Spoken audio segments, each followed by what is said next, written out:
After 8 years of living in my house, my son-in-law and daughter won the lottery $95 million. That evening, my son-in-law looked me straight in the eye and said, "Get the hell out of this house. This house is mine now." I just smiled. Then I asked him one single question. That question made his face turn pale as a corpse. I would make him lose everything, not because I was cruel, but because he was too greedy to realize he was standing on the edge of collapse. Welcome to our story. Before we begin, hit like, subscribe, and tell me in the comments where you're watching from. Quick note: this is a fictional story with dramatized elements for experience and meaningful lessons. Any resemblance to real names or situations is purely coincidental, but the message, that's what truly matters. After 8 years, Connor told me I had to leave. I smiled. He didn't know about the second ticket. Hello. My name is Theodore Marsh. I'm 72 years old, and I spent 38 years as a highway engineer for the Oregon Department of Transportation. I built bridges, not just the kind that cross rivers, though I did plenty of those, but the kind that connect people to their jobs, their families, their futures. Engineering teaches you to think about foundations, about what holds up under pressure and what doesn't, about planning for the long haul. I should have applied those same principles to my own life. I live well. I used to live comfortably in a house at 2847 Ponderosa Lane here in Bend, Oregon. If you're familiar with Central Oregon, you know Bend sits at the foot of the Cascade Mountains, surrounded by pine forests and high desert air so clean it makes your lungs ache in the best way. Ponderosa Lane runs along the southern edge of town, a quiet street where the yards are wide and the neighbors know your name. The kind of place where you can hear the wind move through the trees at night. My late wife Marianne and I built that house together in 1988. And I mean built with our own hands. I did the framing, and the foundation poured the concrete myself, with help from a buddy who worked construction. Marianne picked every tile, every paint color, every cabinet hinge. She planted the flower beds and the row of young birch trees along the driveway. Over the years, those birches grew tall and straight, their white bark glowing in the moonlight. Marianne used to say they were the bones of the house, the part that held the beauty up. We were married for 41 years. She passed away in the spring of 2016. Pancreatic cancer. It happened fast, too fast. One day she was complaining about back pain, and 6 weeks later she was gone. I still remember the exact moment the doctor told us there was nothing more they could do. Marianne squeezed my hand and said, "Well, Theodore, I guess we'll just have to make the best of the time we have." That was her way. Steady, practical, kind. After she was gone, the house felt too big, too quiet. I kept her side of the bed, made her slippers by the nightstand. I'd walk past the kitchen and expect to smell coffee, but there was only silence. Friends told me it would get easier. It didn't. It just got different. That fall-autumn of 2016, my daughter Claire called. She was 30 at the time, married to a man named Connor Blake. They'd been together since college, married for about 2 years. Claire had always been my little girl, the one who'd sit on my lap while I sketched out bridge designs on graph paper, asking 1,000 questions. She was smart, curious, full of life. But somewhere along the way, after she married Connor, she changed. She called less, visited less. When she did come by, Connor always had some reason to cut the visit short. That November, Claire told me Connor had been laid off from his sales job. They were struggling to make rent in Portland. She sounded exhausted, scared. So I did what any father would do. I told them to come home, to move in with me until they got back on their feet. "Just for a few months, Dad," Claire said, "until Connor finds something new." I believed her. They moved in just before Thanksgiving. At first it felt good to have people in the house again. Claire cooked dinners, and Connor helped me replace some rotted boards on the back porch. We'd sit around the table after dinner, talking about nothing in particular, weather, sports plans for the holidays. It felt like family. But then the months turned into a year. Connor didn't find work. Or maybe he stopped looking, I couldn't tell. He spent more and more time on the couch, scrolling through his phone, making phone calls behind closed doors. Claire started working double shifts at a medical office in town, coming home exhausted, too tired to talk.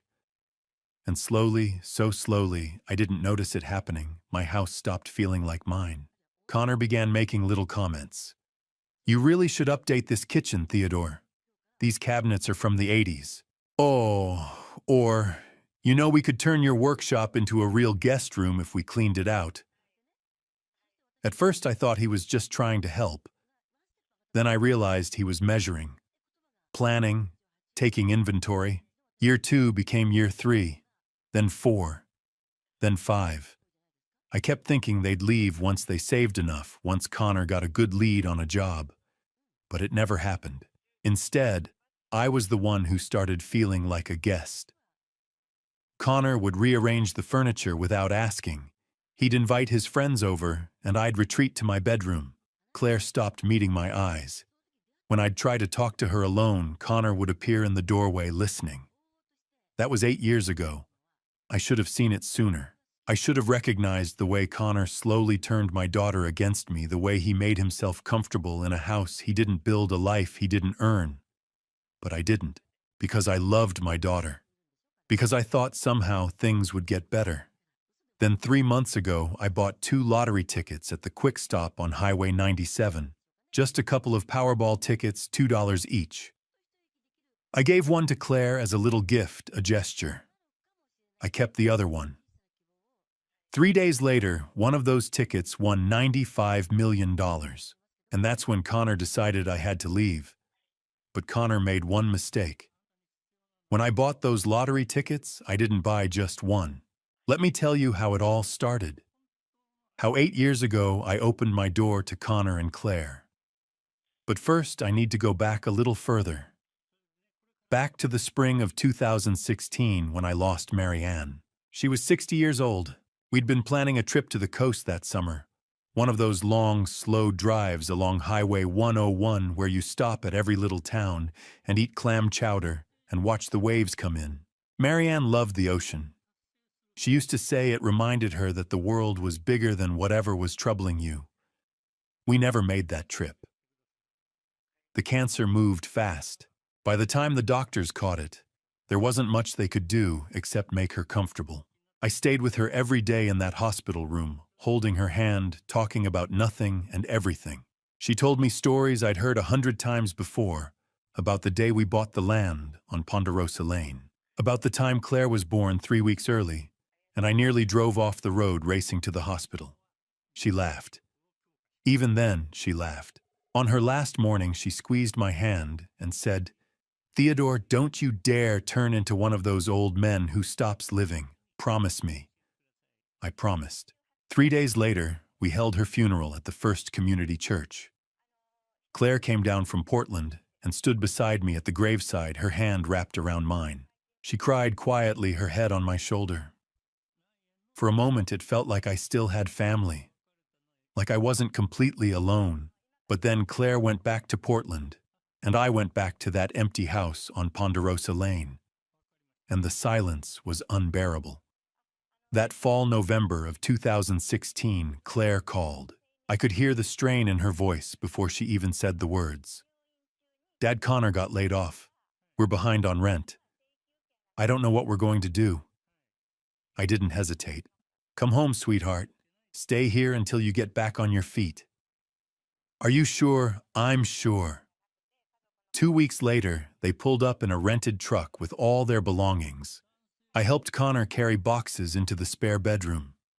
Claire hugged me on the front porch and whispered, "Thank you, Dad. It's just for a little while." I believed her.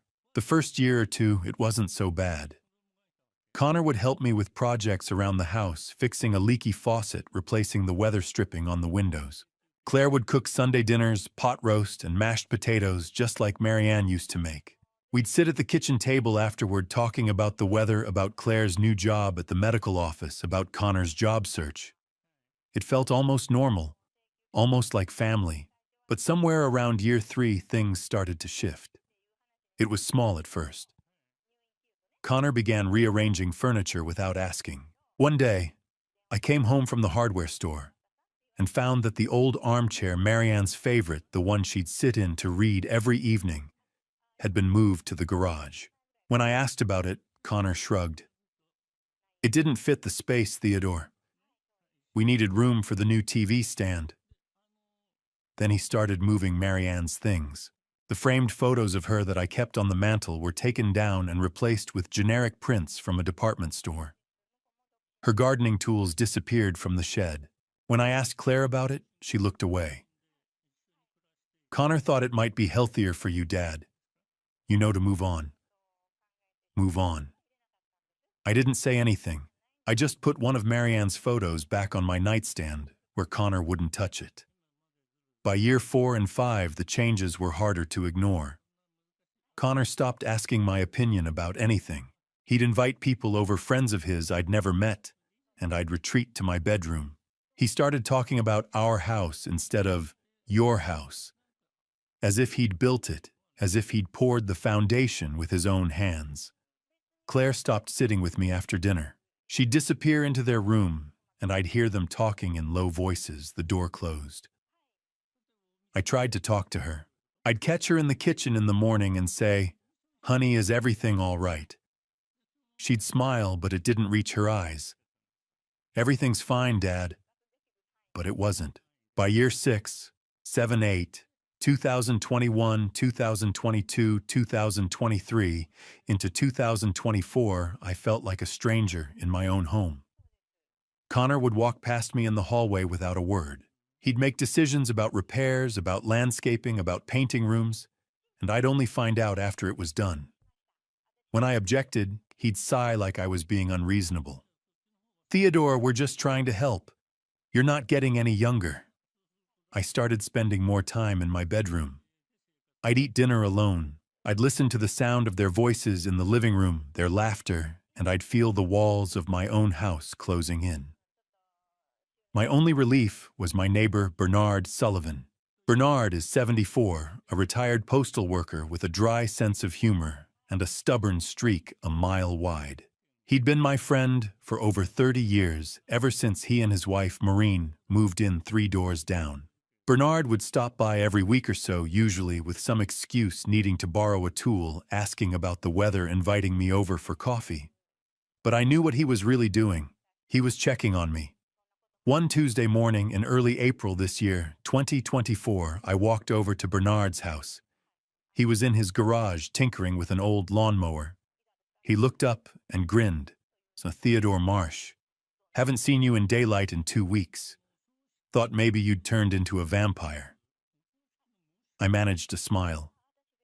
"Just keeping busy." "Busy hiding in your room, you mean?" I didn't argue. Bernard wiped his hands on a rag and looked at me seriously. "You know you don't have to live like this, right?" "I don't know what you're talking about." "Yes, you do." We stood there for a minute, neither of us saying anything. Then Bernard pulled 2 crumpled dollar bills out of his pocket and held them up. "Tell you what, I'm heading to the Quick Stop to buy a Powerball ticket. Come with me. Buy one yourself. Maybe you'll win and finally get yourself out of that damn house." I laughed. It was the first time I'd laughed in weeks. "Bernard, I've never bought a lottery ticket in my life." "Then it's about time you did." So I went with him. And on that Tuesday morning, the first week of April 2024, I did something I'd never done before. I bought a lottery ticket.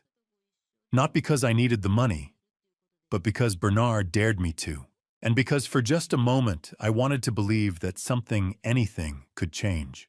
Those lottery tickets cost me $4, $2 each. The day I bought them was a Wednesday, April 3rd, 2024. I'd gone over to Bernard and Maureen Sullivan's house that afternoon, same as I did most weeks. Bernard and I had a standing chess match, and Maureen always put on a pot of coffee and sat with us at the kitchen table, reading her book and occasionally making sarcastic comments about Bernard's terrible chess strategy. You're getting predictable in your old age, Theodore, Bernard said, moving his knight. I've seen that opening 3 times this month. And yet you still haven't beaten me, I replied. Maureen glanced up from her book and smiled. She's 71, sharp as a tack. With silver hair, she wears short and a laugh that fills a room. You two have been playing the same game for 30 years, she said. Honestly, I don't know how either of you stays awake. We played in comfortable silence for a while. Then Bernard leaned back in his chair and said, You see the Powerball jackpots up to 95 million. I didn't look up from the board. I don't play the lottery, Bernard. I know, but maybe you should. You could use a little excitement in your life. I moved my bishop. Checkmate in 3 moves. Bernard groaned. Damn it, Theodore. Maureen closed her book. Bernard, leave the man alone. If he doesn't want to throw his money away. It's $2. Bernard interrupted. $2 for a little bit of hope. Come on, Theodore. Live a little. I'm heading to the quick stop after this. Come with me. I dare you. I looked at him. He had that stubborn glint in his eye, the one that meant he wasn't going to let it go. And honestly, after 8 years of feeling invisible in my own house, maybe I did need a little excitement, even if it was just a stupid lottery ticket. Fine, I said. I'll buy one. Bernard grinned. That's the spirit. An hour later, we pulled into the quick stop on Highway 97 in Bernard's old pickup. The place is a small rundown gas station with peeling paint and a buzzing neon sign that says, Open 24 hours. Dave Wilson, the owner, was behind the counter. Dave's 55 balding, with a thick mustache and a flannel shirt he seems to wear year-round. He looked up when we walked in and raised an eyebrow. Bernard Sullivan and Theodore Marsh, together, in the middle of the afternoon. This can't be good. We're here to make you rich, Dave, Bernard said, slapping $2 bills on the counter. 1 Powerball ticket. Dave rang it up and handed Bernard the ticket. Then Bernard turned to me. Your turn. I hesitated. It felt ridiculous standing there in a gas station at 72 years old, buying a lottery ticket for the first time in my life.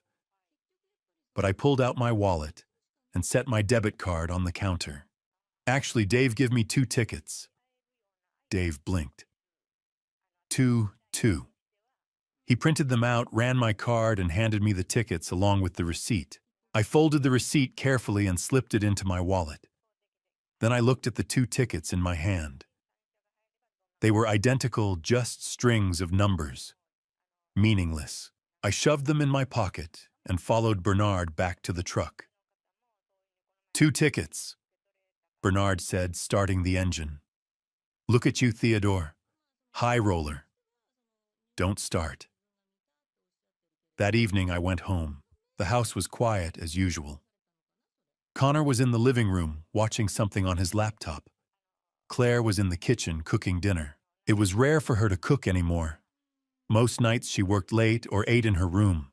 But tonight, she was at the stove stirring something in a pot.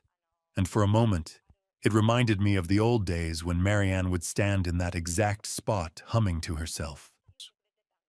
Hey, Dad, Claire said, not looking up. Dinner's almost ready. I pulled the 2 lottery tickets out of my pocket and looked at them. On impulse, I walked over to Claire and held one out. Hey, I picked up a couple of lottery tickets today. Silly, I know. But here, you can have one. Claire turned, surprised. She wiped her hands on a towel and took the ticket. For the first time in months, she smiled a real smile, small but genuine. Thanks, Dad. Who knows, maybe we'll get lucky. Maybe, I said. Connor appeared in the doorway, his arms crossed. He looked at the ticket in Claire's hand and snorted. You bought lottery tickets? Seriously, Theodore? What, you trying to win back your dignity?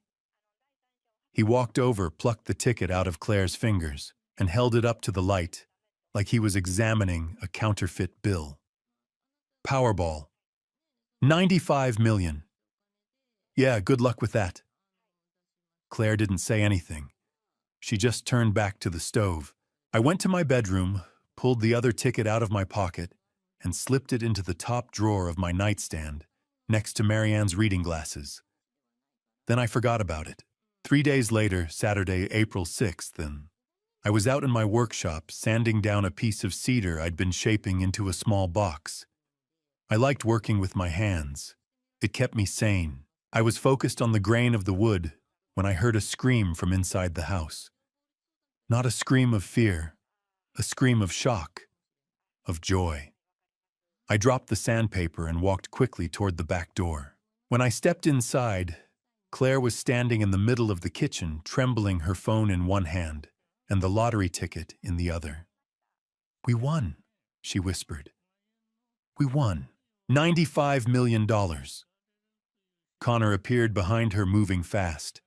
He snatched the ticket from her hand and ran to the laptop on the counter, pulling up the Powerball website. His eyes scanned the numbers. Once. Twice. "Holy hell," he breathed. "We actually won." I stood in the doorway watching them. Claire's hands were shaking. Connor was already on his phone, dialing a number, pacing back and forth. "Yeah, I need to speak to someone about a lottery claim. Big one. 95 million. Neither of them looked at me. I stood there for a long time, feeling something strange settle in my chest. Not excitement, not joy, just a quiet, hollow ache. Because in that moment, I realized something I should have seen years ago. I didn't exist to them anymore. I was just a ghost in my own house. That evening, I stayed out in the workshop until it got dark. When I finally walked back inside, Connor was waiting for me at the kitchen table. Connor was waiting when I walked in. His posture had changed, no longer the polite tolerance he'd worn for 8 years, but something harder. He sat at the kitchen table, arms folded. Claire stood by the sink, her back to me. "What's going on?" I asked. Connor didn't stand. "We need to talk. Our situation has changed." I stayed near the door. "What do you mean? Claire and I just won $95 million, and this house doesn't fit our lifestyle anymore." The words hung in the air. "Your lifestyle." "That's right." Connor leaned back, spreading his hands. "We think you'd be more comfortable in a senior living facility, somewhere with staff medical care. We'll cover all the costs. All you have to do is sign over the property." "Sign over the property." I looked at Claire. "Sweetheart, what is this?" She didn't turn around. She didn't say a word. Connor stood and walked to the counter. "Let me be clear, Theodore. We don't need your charity anymore. We don't need you. This house is a relic, bad plumbing, old wiring. We could sell it, tear it down. Either way, it's ours now." "It's mine," I whispered. Connor smiled. Not kindly. "Actually, you might want to rethink that. Because if you make this difficult, we'll take legal steps. Competency hearings, guardianship proceedings. You're 72, Theodore. You live alone, barely take care of yourself. A good lawyer could make a strong case that you're no longer capable of managing your own affairs." My hands shook. "That's a lie." "Is it? At your age, how many good years do you really have left? 5, 10? Do you want to spend them fighting us? Because we will fight, and we will win." I looked at Claire again. "Please, look at me." She turned, and for 1 second I saw something, guilt, maybe pain. But then Connor put his hand on her shoulder, and she looked away. "We're offering you a good deal," Connor said. "A clean exit. We'll set you up, cover your expenses. All you have to do is cooperate.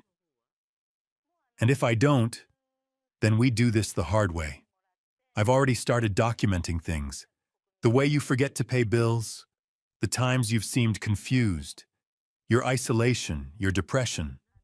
A judge will think, this man needs help, and we'll be right there to provide it.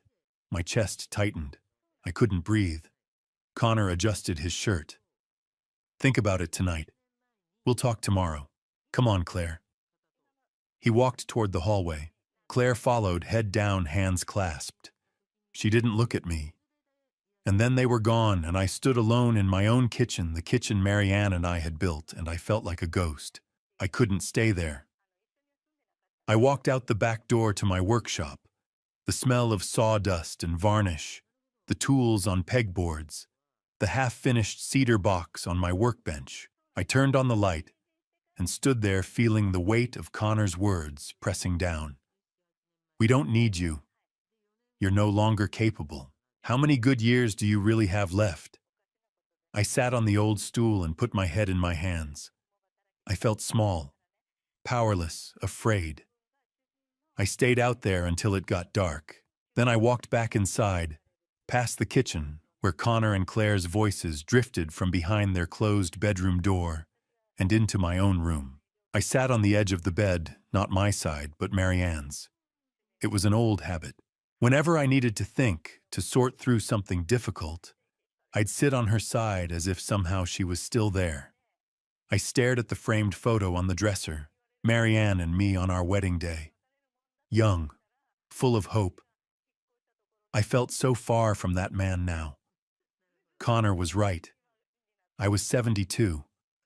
Alone. No leverage. Then my eyes drifted to the nightstand drawer. I hesitated, then pulled it open. Inside was a small envelope where I kept important things, Marianne's reading glasses, old letters, spare cash. And beneath all that, folded in half, was a slip of paper. The lottery ticket. My hands shook as I pulled it out. The numbers were printed clearly. I grabbed my phone and searched for the Powerball results. The winning numbers appeared. I compared them to the ticket. They matched. Every single one. I sat there, heart pounding. Then I pulled my wallet from my jacket. The receipt was still inside, proof I'd purchased both tickets in one transaction. I had bought them. Both of them. Connor didn't know. He thought the only winning ticket was the one he'd taken from Claire. But he was wrong. I sat back down on Marianne's side of the bed, staring at the ticket. For the first time in 8 years, I felt something other than resignation. Anger. And beneath that, something stronger. Hope. I thought about Marianne, how she'd put her hand on my shoulder when I was overthinking a problem and say, Theodore, sometimes you just have to trust the foundation. If it's solid, it'll hold. This was my foundation, this house, this life, the work I'd done. I wasn't going to let Connor take it. I slept with the ticket under my pillow that night, and when morning came, Sunday, April 7th, I picked up the phone and called Bernard. Bernard, I said when he answered. I need your help. Theodore. His voice was rough with sleep. What's wrong? I need your help, I said. My voice shook. Connor, he's trying to take my house. He's threatening me with competency hearings. But Bernard, I found something. The other lottery ticket. I bought 2. I still have one. There was a pause. Then Bernard said, I'm coming over. Right now. No, don't.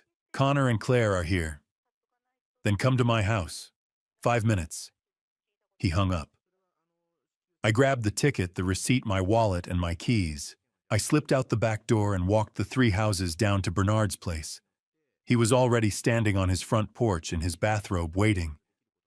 You look terrible, he said when I got close. I feel terrible. He put his hand on my shoulder and guided me inside. Maureen was in the kitchen already making coffee. She turned when she saw me and her face went soft with worry. To Theodore, honey, what happened? I sat at their kitchen table, the same table where Bernard and I had played chess just 4 days ago, and told them everything. The lottery win, Connor's threats, the assisted living facility, the competency hearings, the discovery of the second ticket. By the time I finished, Maureen's face was flushed with anger. "That snake," she said. "That absolute snake." And Claire just stood there. She didn't say a word. Bernard leaned back in his chair, arms crossed, his jaw tight. "You need a lawyer. A good one." "I don't know any lawyers." "I do," Maureen said. She pulled out her phone and scrolled through her contacts.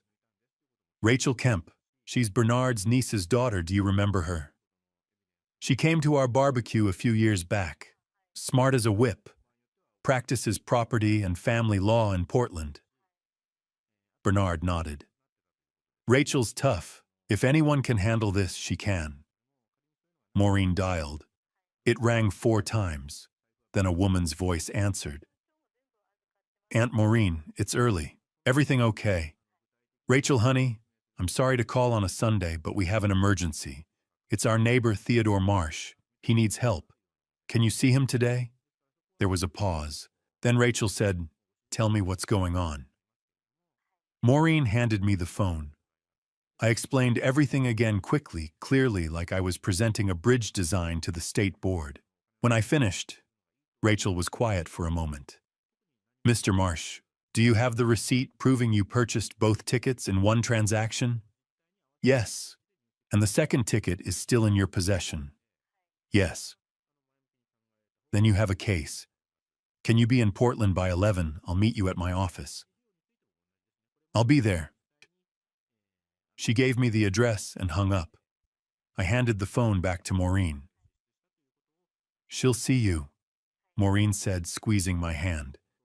"You're going to be okay." Bernard stood. "I'm coming with you." "No," I said. "Thank you, but I need to do this myself." Bernard studied me for a long moment, then nodded. "All right. But you call me the second you're done." "Understand, I will." I left their house and walked back to mine. Connor's car was still in the driveway, the windows dark. I got into my truck, started the engine, and headed west toward Portland. The drive took 3 hours. Highway 97 south to Bend, then west on Route 20 through the Cascade Mountains. The road wound through pine forests and high desert scrub, past snow-capped peaks and wide-open sky. I'd driven this route 100 times when I worked for the DOT. I knew every curve, every grade, every place where ice would form in winter. I thought about Marianne, about the day we'd driven this same road to pick out tile for the kitchen. She'd fallen asleep in the passenger seat, her head against the window, and I'd driven in silence, just watching her breathe. I thought about Claire, about the little girl who used to sit on my lap while I sketched bridge designs, about the way she'd laugh when I'd let her help me with measurements, holding the end of the tape measure, like it was the most important job in the world. I thought about Connor, about the way he'd looked at me last night, cold and calculating like I was a problem to be solved. And I thought about what I'd spent my whole career doing, building things that held up under pressure. Bridges, roads, foundations. Everything I'd ever built had one thing in common, a solid base. If the foundation was strong, the structure would stand. This house was my foundation, this life, and I wasn't going to let it crumble. I reached Portland just before 11. Rachel's office was downtown in a brick building near the river. I parked on the street and took the elevator to the 3rd floor. Rachel was waiting in the lobby. She was 42 tall and sharp-eyed with dark hair pulled back in a ponytail. She shook my hand firmly. "Mr. Marsh, come on back." Her office was small, but professional law books on the shelves, framed diplomas on the wall. She gestured to a chair and sat across from me, a legal pad in front of her. "Tell me everything," she said. So I did. I told her about the tickets, the receipt, Connor's threats, the competency hearings, the assisted living facility. I showed her the ticket and the receipt. She examined both carefully, took photos, made notes. When I finished, she leaned back and looked at me. Here's the situation. Under Oregon law, the person who purchased the ticket owns the ticket, unless there's a signed agreement transferring ownership. You bought both tickets in one transaction. You have the receipt. You gave one ticket to your daughter as a gift. There was no contract, no sale, no transfer of ownership. The ticket your son-in-law is trying to claim legally belongs to you. Relief washed over me. So I have a case. You have a strong case, but we need to act fast. We're going to file a notice of dispute with the Oregon Lottery Commission today. Right now. Today. Today. If we wait, Connor could try to claim the prize and make this messier. We need to get ahead of it. She pulled out her laptop and started typing. For the next 2 hours, we worked together, drafting the notice, signing affidavits, gathering evidence. At 2:47 that afternoon, Rachel hit send on the electronic filing. Done, she said. The commission has been notified. Connor can't claim that prize now without a hearing. I stared at her. Just like that. Just like that. She closed her laptop and looked at me seriously. Mr. Marsh, when they find out about this, they're going to be angry. Are you safe at home? I'll be careful. If anything happens, anything at all, you call the police, and you call me. Understand? I understand. I shook her hand and left. The drive home felt different. The mountains were the same, the road was the same, but I wasn't. I didn't feel defeated anymore. I felt armed. I reached Bend just after 7. The sun was setting, painting the sky orange and pink. I pulled onto Ponderosa Lane and saw the lights on in my house. Connor's car was in the driveway. I parked and walked to the front door. Before I could open it, Connor appeared in the hallway, his phone in his hand, his face red. "What the hell did you do?" he said. I'd seen Connor angry before. But this was different. This wasn't the cold, calculating anger of last night. This was the rage of a man who'd already started spending money that wasn't his. Connor's voice filled the house before I could even close the door. "Our lawyer got the notice. You want to explain this?" He was standing in the hallway, blocking my path, his phone still in his hand. His face was flushed, his jaw tight. I could see the vein in his temple pulsing. I set my keys on the table by the door and met his eyes. "I don't owe you an explanation." "You filed a dispute claim," Connor said, his voice rising. "You're trying to steal our money." "I'm not stealing anything," I said calmly. "I bought both tickets. I have the receipt." "You gave one to Claire. You can't take back a gift." "I gave Claire a ticket. Not the winning ticket. That ticket is mine." Connor stepped closer. "You think a judge is going to believe that? You think anyone's going to believe you just happened to keep the winning ticket for yourself?" I walked past him into the living room. My legs felt steady. My hands didn't shake. I sat down in Marianne's old armchair, the one Connor had moved to the garage years ago, the one I'd quietly brought back into the house last month. I sat in it now, claiming my space. Connor followed me, standing over me, arms crossed. The power posture of a man used to getting his way. "Here's what's going to happen, Theodore," he said. You're going to withdraw that claim today. Because if you don't, we're going to make your life a living hell." I looked up at him. "Is that a threat?" "It's a fact. We have resources now, real money. We can drag this out for years. Lawyers, depositions, appeals. How old are you?" "Theodore, 72. At your age, do you really think you'll live long enough to see the end of this?" I didn't answer. Connor leaned down his hands on the armrests of my chair, his face close to mine. I've been documenting things, Theodore, concerning behaviors, memory lapses, the time you left the stove on, the bills you forgot to pay, the way you wander around talking to yourself. My chest tightened. I've never left the stove on. Connor smiled. Are you sure? Because I have notes that say otherwise. Dates, times, witnesses. That's a lie. Is it, or is it just the failing memory of an elderly man who can't take care of himself anymore? Connor straightened, putting his hands in his pockets. We can prove you're not competent, Theodore. We can prove you need a guardian. And when we do, every decision you make, including this lawsuit, goes away. I heard a sound at the doorway. Claire was standing there, her arms wrapped around herself, her face pale. Connor, she said quietly. Stay out of this. Connor snapped, not even looking at her. Claire flinched, but she didn't leave. She just stood there watching, her eyes moving between Connor and me. I stood up slowly. My knees ached, but I didn't let it show. I looked Connor in the eye. This conversation is over, I said. Connor's smile widened. You're going to lose everything, Theodore. The money, your daughter, your dignity, all of it. I walked toward the door. As I passed Claire, I paused. She looked at me, and for just a moment I saw the little girl she used to be, the one who'd held my hand at Marianne's funeral. Then I kept walking. You can't win this, Connor called after me. I stopped at the threshold of the hallway and turned back. My dignity is mine, Connor. You can't take that.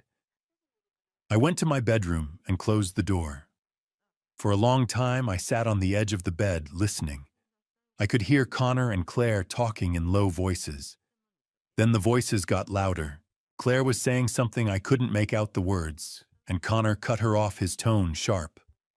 Then I heard Claire crying. Connor's voice rose. He did this. Not us. He's the one tearing this family apart. I closed my eyes. At 9 o'clock, my phone buzzed. A text from Rachel. Are you okay? I typed back. Yes. He threatened me. Competency hearings, guardianship. Her reply came immediately. Document everything. Write it down. Dates, times, exact words. I pulled out an old notebook from my desk drawer, one I'd used years ago for project notes, and started writing. Sunday, April 7th, 2024, 7:15 p.m. Connor confronted me in the living room, said he's been documenting concerning behaviors, claimed I left the stove on false, claimed I forgot to pay bills false, threatened to prove I'm not competent, threatened guardianship proceedings, said they could drag the lawsuit out for years. Claire was present, but said nothing. I wrote for 20 minutes, recording everything I could remember. Connor's exact words, his body language, the lies he'd told, the threats he'd made. When I finished, I stared at the page, and slowly a realization settled over me. Connor hadn't just started documenting things after the lottery win. He'd been planning this for a long time. Maybe months, maybe years. The notes he'd mentioned, the witnesses, those weren't real. But the fact that he'd thought to threaten me with them meant he'd been preparing. He'd been waiting for an opportunity to take control. The lottery win had just accelerated his timeline. I set the notebook on the nightstand and lay down. But I didn't sleep well. Every sound in the house made me tense. Every creak of the floorboards felt like a threat. When morning came, Monday, April 8th, I got up at dawn and made coffee. I sat at the kitchen table, the notebook in front of me, and waited. At 9 o'clock, my phone rang. The voice on the other end would change everything. The woman introduced herself as Janet Pierce from Columbia Bank. Mr. Marsh, I'm the assistant branch manager. I'm calling about a power of attorney filing. we received yesterday afternoon, bearing your name with Connor Blake, listed as your designated representative. I stood in the kitchen, the phone pressed to my ear, the floor tilting beneath me. I never filed a power of attorney. There was a pause. That's what we suspected. The signature didn't match the one we have on file for you. We rejected the application and flagged the account. Mr. Marsh, someone attempted to forge your signature. My hand tightened on the phone. Who submitted it? The name on the submission was Connor Blake. If this document had been accepted, it would have given him full legal authority over all your accounts, checking, savings, everything. He could have transferred funds, closed accounts, taken out loans in your name. I sank into a chair. My chest felt tight. I couldn't breathe. Connor hadn't just threatened me. He'd tried to steal everything, every dollar I had, my pension, the money Marianne and I had saved for 40 years. If the bank hadn't caught the forged signature, if they'd processed the paperwork, Connor would have cleaned me out before I even knew what happened. Mr. Marsh, are you still there? Yes, I managed. I'm here. I'm emailing you a copy of the document right now, Janet said. You'll want to show it to your attorney and Mr. Marsh. You should file a police report. This is criminal fraud. I will. Thank you. I hung up and sat at the table staring at my phone. My hands were shaking. Connor had done this yesterday, Monday, the day after I filed the dispute claim. Less than 24 hours after our confrontation in the living room, he'd gone to the bank and tried to forge a power of attorney. Was this retaliation? Or had he been planning this all along? The fear that had been sitting in my chest for days began to shift. Slowly, it hardened into something else. Anger. At 9:15, I called Rachel. He tried to forge a power of attorney, I said, my voice shaking. The bank caught it. They rejected it. But he tried. Rachel was silent for a moment. Then she said, "That's criminal fraud. Forgery. This changes everything, Mr. Marsh." What do I do? Call the bank back. Get that document. Email it to me immediately. Then go to the Bend Police Department and file a report. Today. Do not wait.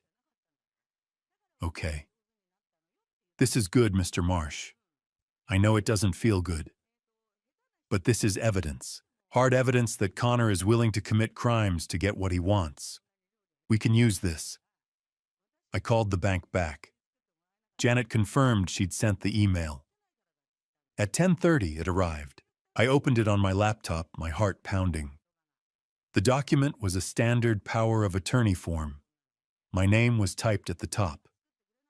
Connor Blake's name was listed as the agent, and at the bottom, in careful, practiced handwriting, was a signature that looked almost like mine. Almost. But it wasn't. The slant was wrong. The loop in the M was too wide. Connor had tried, he'd practiced, I could tell, but he hadn't quite gotten it right. I stared at the signature for a long time. This wasn't a mistake. This wasn't a misunderstanding. This was deliberate, calculated. Connor had sat down somewhere, maybe in my own house, maybe at a coffee shop downtown, and practiced signing my name until he thought he had it right. Then he'd taken this form to the bank and lied. I forwarded the email to Rachel. Her reply came within minutes. "This is gold. See you at the mediation." That afternoon, I drove to the Bend Police Department. The building was small brick with a flagpole out front. I walked inside and told the officer at the desk I needed to file a report for attempted fraud. They assigned me to a detective named Morrison. He was in his 50s, gray-haired with a calm, patient manner.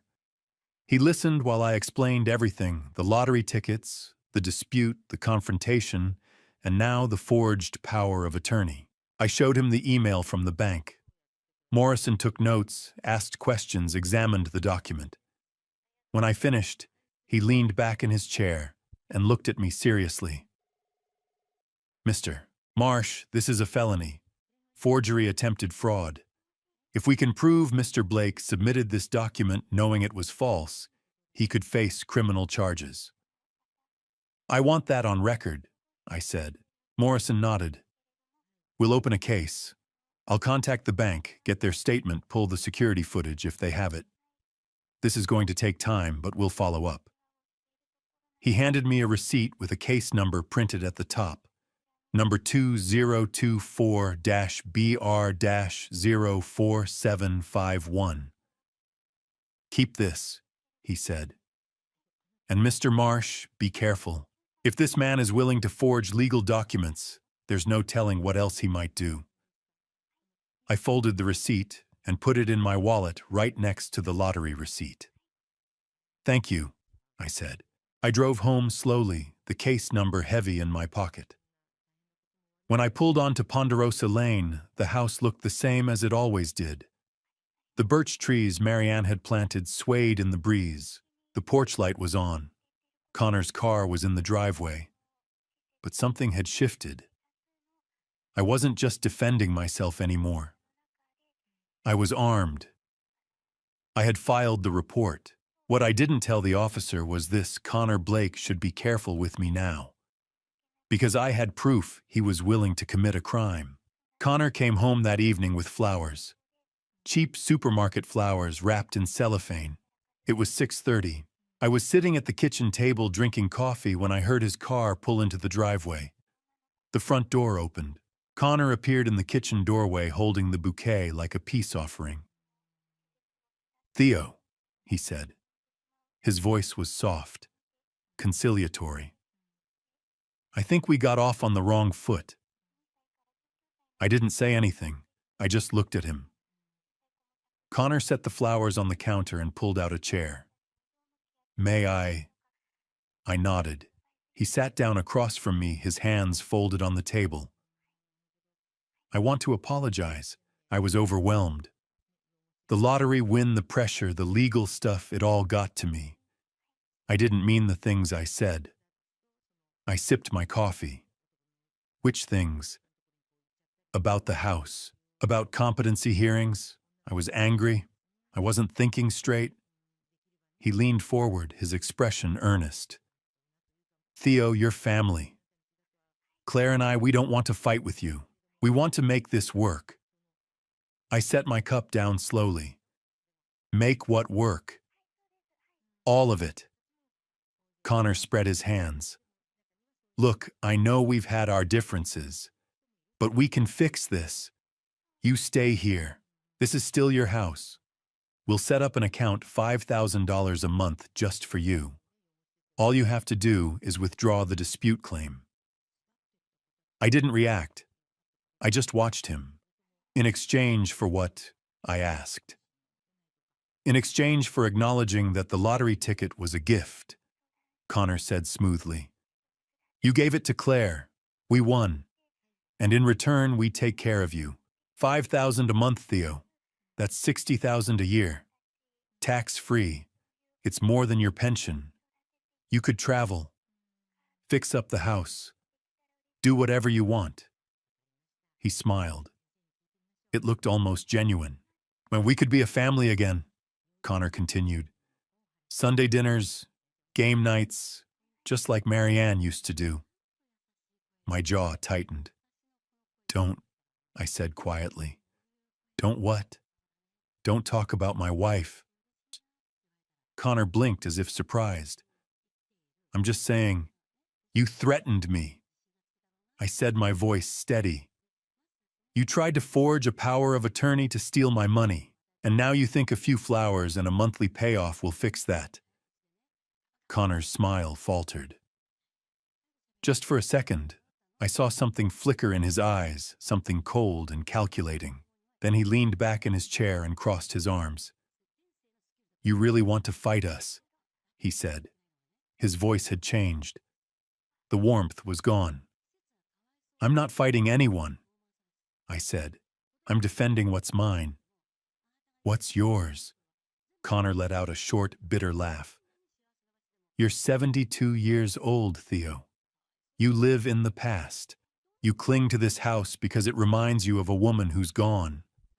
Marianne is gone. She's been gone for 8 years, and you're still sitting here pretending she's coming back. I stood up. My chair scraped against the floor. Get out, I said. Connor stood too. He was taller than me, and he knew it. He looked down at me with something close to contempt. You could have had an easy life, he said. 5,000 a month. No worries, no stress. But you'd rather die poor and alone, clinging to your pride. I'd rather die with my dignity intact. Connor stared at me for a long moment. Then he shook his head. You're going to lose everything, he said. The money, your daughter, this house, all of it. And when you do, don't say I didn't try to help you. He walked to the door, then paused and looked back. You know what your problem is, Theo. You think being stubborn makes you strong, but it doesn't. It just makes you pathetic. He left. The door slammed behind him. I stood in the kitchen listening to his footsteps fade down the hallway. Then I picked up the flowers, the cheap, cellophane-wrapped supermarket flowers, and dropped them in the trash. I sat back down at the table. My hands were shaking, not from fear, from anger. Connor had tried threats. That hadn't worked. So he'd tried manipulation, bribery, emotional blackmail. And when that didn't work, he'd shown his true face again. The cold, cruel man who thought money could buy anything, who thought I was weak enough to be bought. But he was wrong. I thought about what he'd said, about Marianne, about me clinging to the past. Maybe he was right. Maybe I was clinging. Maybe this house, these memories, this life, maybe it was all just a way to hold on to something that was gone, but it was mine. My past, my memories, my home. And I'd be damned if I let Connor Blake take it from me. I went to bed that night and lay in the dark, staring at the ceiling. I knew Connor would try something else. Men like him always did. When threats didn't work, when manipulation didn't work, they found a new angle, a new weapon. But for the first time since Marianne passed away, I remembered who I was. Theodore Marsh, engineer, builder, survivor. I'd built bridges that held up under pressure. I'd built a house that had weathered 36 years of storms. I'd built a life with Marianne that Connor could never understand and never take away. And I wasn't going to let him break me now. The following Tuesday, someone knocked on my door. A firm, official knock, the kind that makes your stomach drop before you even turn the handle. I opened it to find a woman standing on my porch, holding a clipboard and a county ID badge clipped to her jacket. She was in her early 40s with dark hair pulled back in a ponytail and tired eyes that had seen too much. Mr. Theodore Marsh, she asked. Yes. My name is Lisa Hernandez. I'm an investigator with Deschutes County Adult Protective Services. We received a report regarding your welfare. I need to conduct an assessment to determine whether you're safe and capable of caring for yourself. My stomach twisted. Connor. Who filed the report? I asked. I'm not permitted to disclose that, Lisa said. May I come in? I wanted to say no. I wanted to shut the door and call Rachel, but I knew that would only make things worse. Refusing would look suspicious, like I had something to hide. Of course, I said, stepping aside. Lisa walked into the living room and took a seat on the couch. She set her clipboard on the coffee table and pulled out a pen. Mr. Marsh, I'm going to ask you some questions. Just answer as best you can. There's no right or wrong here. I just need to understand your current situation. I sat down in Marianne's armchair. My hands were steady, but my heart was pounding. What's today's date? Lisa asked. Tuesday, April 16th, 2024. And who's the current president of the United States? I answered. She asked more questions. Where did I live? How long had I lived here? What did I do for work? Did I have any medical conditions? Did I take any medications? I answered everything clearly, precisely, the way I used to present project reports to the state board. Mr. Marsh, the report we received mentioned memory loss and confusion. Have you experienced anything like that? No, I said firmly. Never. Do you manage your own finances? Yes. I pay my bills on time. I balance my checkbook every month. I've been doing it for 40 years. Do you prepare your own meals? Yes. And you live here with your daughter and her husband? They live here, I corrected. This is my house. I invited them to stay 8 years ago when they were having financial difficulties. Lisa made notes. I couldn't read her expression. Mr. Marsh, would you mind if I took a look around, just to get a sense of your living environment? Go ahead. We walked through the house together. Lisa checked the kitchen first. The counters were clean. The refrigerator was stocked with fresh food, milk, eggs, vegetables, leftovers in labeled containers. The stove was spotless. Not a single burner left on not a single sign of neglect. We moved to the bathroom. Clean. Organized. Towels folded. Medicine cabinet tidy with my blood pressure medication neatly lined up, each bottle labeled with the date. Then my bedroom. The bed was made. Clothes put away. Marianne's photo on the nightstand, the lottery ticket still hidden in the drawer below. Finally, we went out back to my workshop. Lisa stepped inside and paused. The tools were hung on pegboards, each in its place. The workbench was clean, sawdust swept. On the shelf sat a row of small wooden objects I'd been making over the years, birdhouses, boxes, a small carved bowl. Lisa picked up one of the birdhouses and examined it. This is beautiful work. You still do woodworking. It keeps my hands busy, I said. She set it down gently. Mr. Marsh, I've been doing this job for 12 years. I can tell the difference between someone who needs help and someone who's being targeted.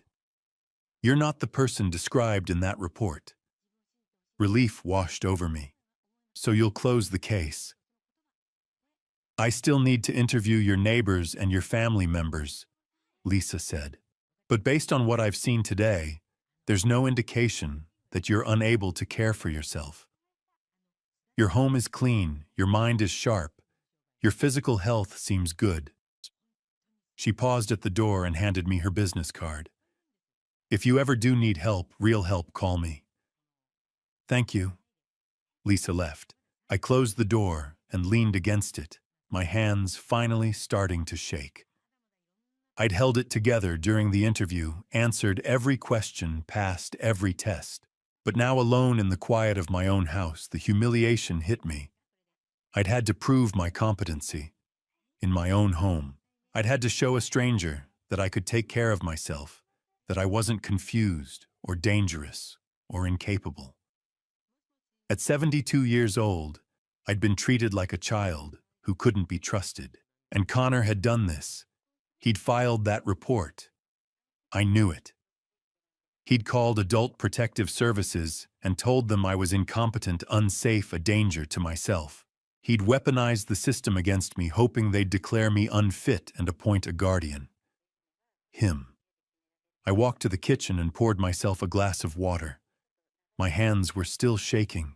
Lisa had said she'd interview Connor next, and I knew exactly what he would say. He'd be calm, concerned, earnest. He'd tell her about my memory lapses, my confusion, the time I supposedly left the stove on. He'd paint a picture of a fragile old man who couldn't take care of himself anymore, and he'd sound so believable. For the first time since this whole nightmare began, I felt a different kind of fear. Not the fear of losing money or losing the house, but the fear of losing my independence. my autonomy. The right to live my own life in my own home on my own terms. That was what Connor was really trying to take. Not just my money, my freedom. Lisa interviewed Bernard and Maureen the next morning. Bernard called me as soon as she left. That son of a bitch tried to get you declared incompetent. His voice was loud, furious. Lisa just left. She asked us 100 questions about you, your memory, your habits, whether we'd ever seen you confused or unsafe. What did you tell her? I told her you're sharper than half the engineers still working out there. Maureen told her Connor Blake should be ashamed of himself. We told her the truth, Theo, that you're fine, that this whole thing is garbage. I closed my eyes. Thank you. She asked if we'd be willing to testify if it came to that. I said absolutely. Bernard paused. You're not alone in this, Theo. You hear me? I hear you. That afternoon, there was another knock on my door. This time, it was Pastor Joyce Morgan.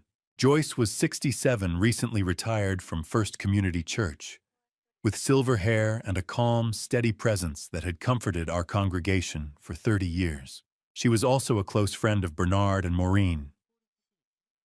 Theodore, she said, giving me a hug. Maureen called me. I wanted you to know you have support from the church, from the community. She came inside and sat at the kitchen table. From her bag, she pulled out a thick folder. I've known you for 16 years, Joyce said. Ever since Marianne and I served together on the missions committee. You were a devoted husband, a loving father, a good neighbor. And when Marianne passed, you carried that grief with dignity. She opened the folder and spread out 10 handwritten letters on the table. These are from members of First Community, people who know you, people who are willing to testify on your behalf if needed. I stared at the letters. My throat tightened. I picked one up. It was from a couple I barely knew, Tom and Susan Reed, who lived 2 streets over. They wrote that they'd seen me at the hardware store every Saturday for years. Always polite, always coherent, always helpful when someone needed advice on a project. They offered to help in any way they could. Tears welled up in my eyes. Why would they do this? Joyce reached across the table and squeezed my hand. Because Marianne was loved. And so are you. The next morning, Thursday, April 18th, Lisa called. Mr. Marsh, I'm closing your case. My conclusion is that the report was unsubstantiated. There's no evidence of cognitive decline or self-neglect. You're fully competent to manage your own affairs. Relief flooded through me. Thank you. I interviewed your son-in-law yesterday, Lisa continued. He made several allegations about your memory and confusion. Not one of them was corroborated. In fact, everyone I spoke to said the opposite. What happens now? I'm noting in my report that this appears to be a malicious filing related to a financial dispute. If Mr. Blake files another report without legitimate cause, there will be legal consequences. I sat down, the phone pressed to my ear. I felt relief and anger. Connor had tried to take my freedom, my autonomy, and he'd failed. Thank you, Lisa. Take care of yourself, Mr. Marsh. That evening, Bernard and Maureen invited me over for dinner. But when I arrived, I found it wasn't just the 3 of us. Pastor Joyce was there. So were Jim and Carol Patterson, neighbors from down the street I'd known for years. We thought you could use some company, Maureen said, ushering me inside. The table was set with Maureen's best dishes. She'd made pot roast, mashed potatoes, green beans, and homemade rolls. The kind of meal Marianne used to make on Sundays. We sat around the table, and for the first time in months, I felt something I hadn't felt since Marianne passed away. I felt seen. Bernard raised his glass. To Theodore Marsh, a man who won't let some punk kid steal his house. Everyone laughed. We clinked glasses. We ate. We talked about everything and nothing, the weather, the Blazers, Joyce's new grandchild, Jim's retirement plans. No one brought up the lottery or Connor or the investigation. They just let me be a person, a friend, a neighbor. At one point, I looked around the table and felt my chest tighten with emotion. When Marianne passed away, I said quietly, I was lonely. When Claire and Connor moved in, I thought that would change. But I was still lonely, because they didn't see me. They looked through me. I paused, swallowing hard. But you see me. You really see me. Maureen wiped her eyes. Bernard cleared his throat and said gruffly, all right. Eat your pot roast. I stayed until late helping Maureen wash dishes while Bernard and Jim argued about baseball. When I finally walked home, the stars were out bright and sharp in the high desert sky. That night, I slept better than I had in months.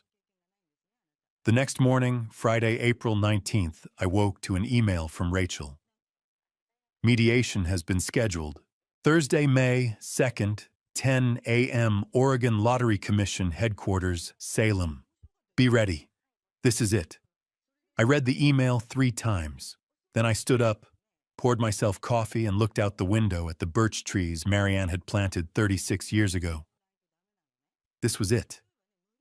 The moment everything would be decided. I wasn't afraid. The week before mediation felt like the week before a trial. Rachel called me every day. Monday, April 22nd, she explained the mediation process. It's not a courtroom, but it's formal. There will be a mediator neutral professional. Connor's lawyer will present his case first. Then I'll present ours. They'll ask you questions. Answer honestly, clearly, and briefly. Don't ramble. Don't get emotional. Mr. Morton, that's Connor's lawyer. He's going to try to make you look bad. Old, bitter, greedy. Don't let him rattle you. I'll try. You'll do fine, Mr. Marsh. Just tell the truth. Tuesday we practiced. Rachel ran me through mock questions over the phone. Why did you give the ticket to Claire? Because she's my daughter. It was a small gift. I didn't think about winning. It was just worth $2. Did you tell her it was a gift? I said, here, you can have this. Did you expect her to give it back if it won? I paused. No, I didn't think about it at all. It was spontaneous. Good. That's the truth. Stick to that. Wednesday, we reviewed documents. Rachel went through everything. We had the receipt from the Quick Stop, showing I'd purchased both tickets in one transaction, my bank statement confirming the debit card charge, the forged power of attorney with Connor's name on it, the police report, the APS investigators' conclusion that the elder abuse report was malicious filing. Stanley Morton knows about all of this, Rachel said. The forgery, the APS claim. I'd bet money he's not comfortable representing Connor anymore. But he's stuck. He filed the claim. He has to see it through. That night, I couldn't sleep. I sat on the edge of my bed, staring at the dark ceiling, my mind spinning. Claire was my daughter. If I won this mediation, she would lose $95 million. She'd walk away with nothing, and she would hate me for it. Maybe forever. Was it worth it? I got up and walked through the house in the dark. Through the living room where Marianne and I used to sit and watch old movies. Through the kitchen where she'd hum while she cooked. Through the hallway past the framed photo of the 3 of us. Me, Marianne, and Claire taken when Claire was 10, all of us smiling at the beach. These walls, I'd built them. These floors, I'd laid them. This house. It was Marianne and me, our hands, our sweat, our dreams. Connor had told me I had to leave. I went back to the bedroom and sat on Marianne's side of the bed, the way I always did when I needed to think. This house is you, Marie, I whispered into the dark. It's you and me. And Connor said I had to leave. My own house. The one we built. I closed my eyes. I'm not doing this for the money.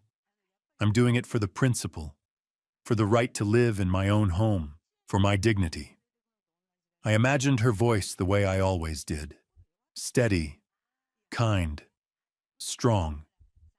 You've never backed down from what's right, Theodore. Don't start now. Thursday morning, May 1st. I woke at 5:30. I lay there for a moment staring at the ceiling, then got up and took a shower. I dressed carefully. A white button-down shirt. Dark slacks. The same jacket I'd worn to Marianne's funeral. It still fit. At 6 o'clock, there was a knock on the back door. I opened it to find Bernard standing there with a paper bag. Maureen made waffles, he said, handing me the bag. Figured you'd need something in your stomach. I took the bag. Thank you. Bernard looked at me seriously. You ready? No, I said. But I'm going anyway. Bernard smiled. That's courage, Theo. Courage isn't not being afraid.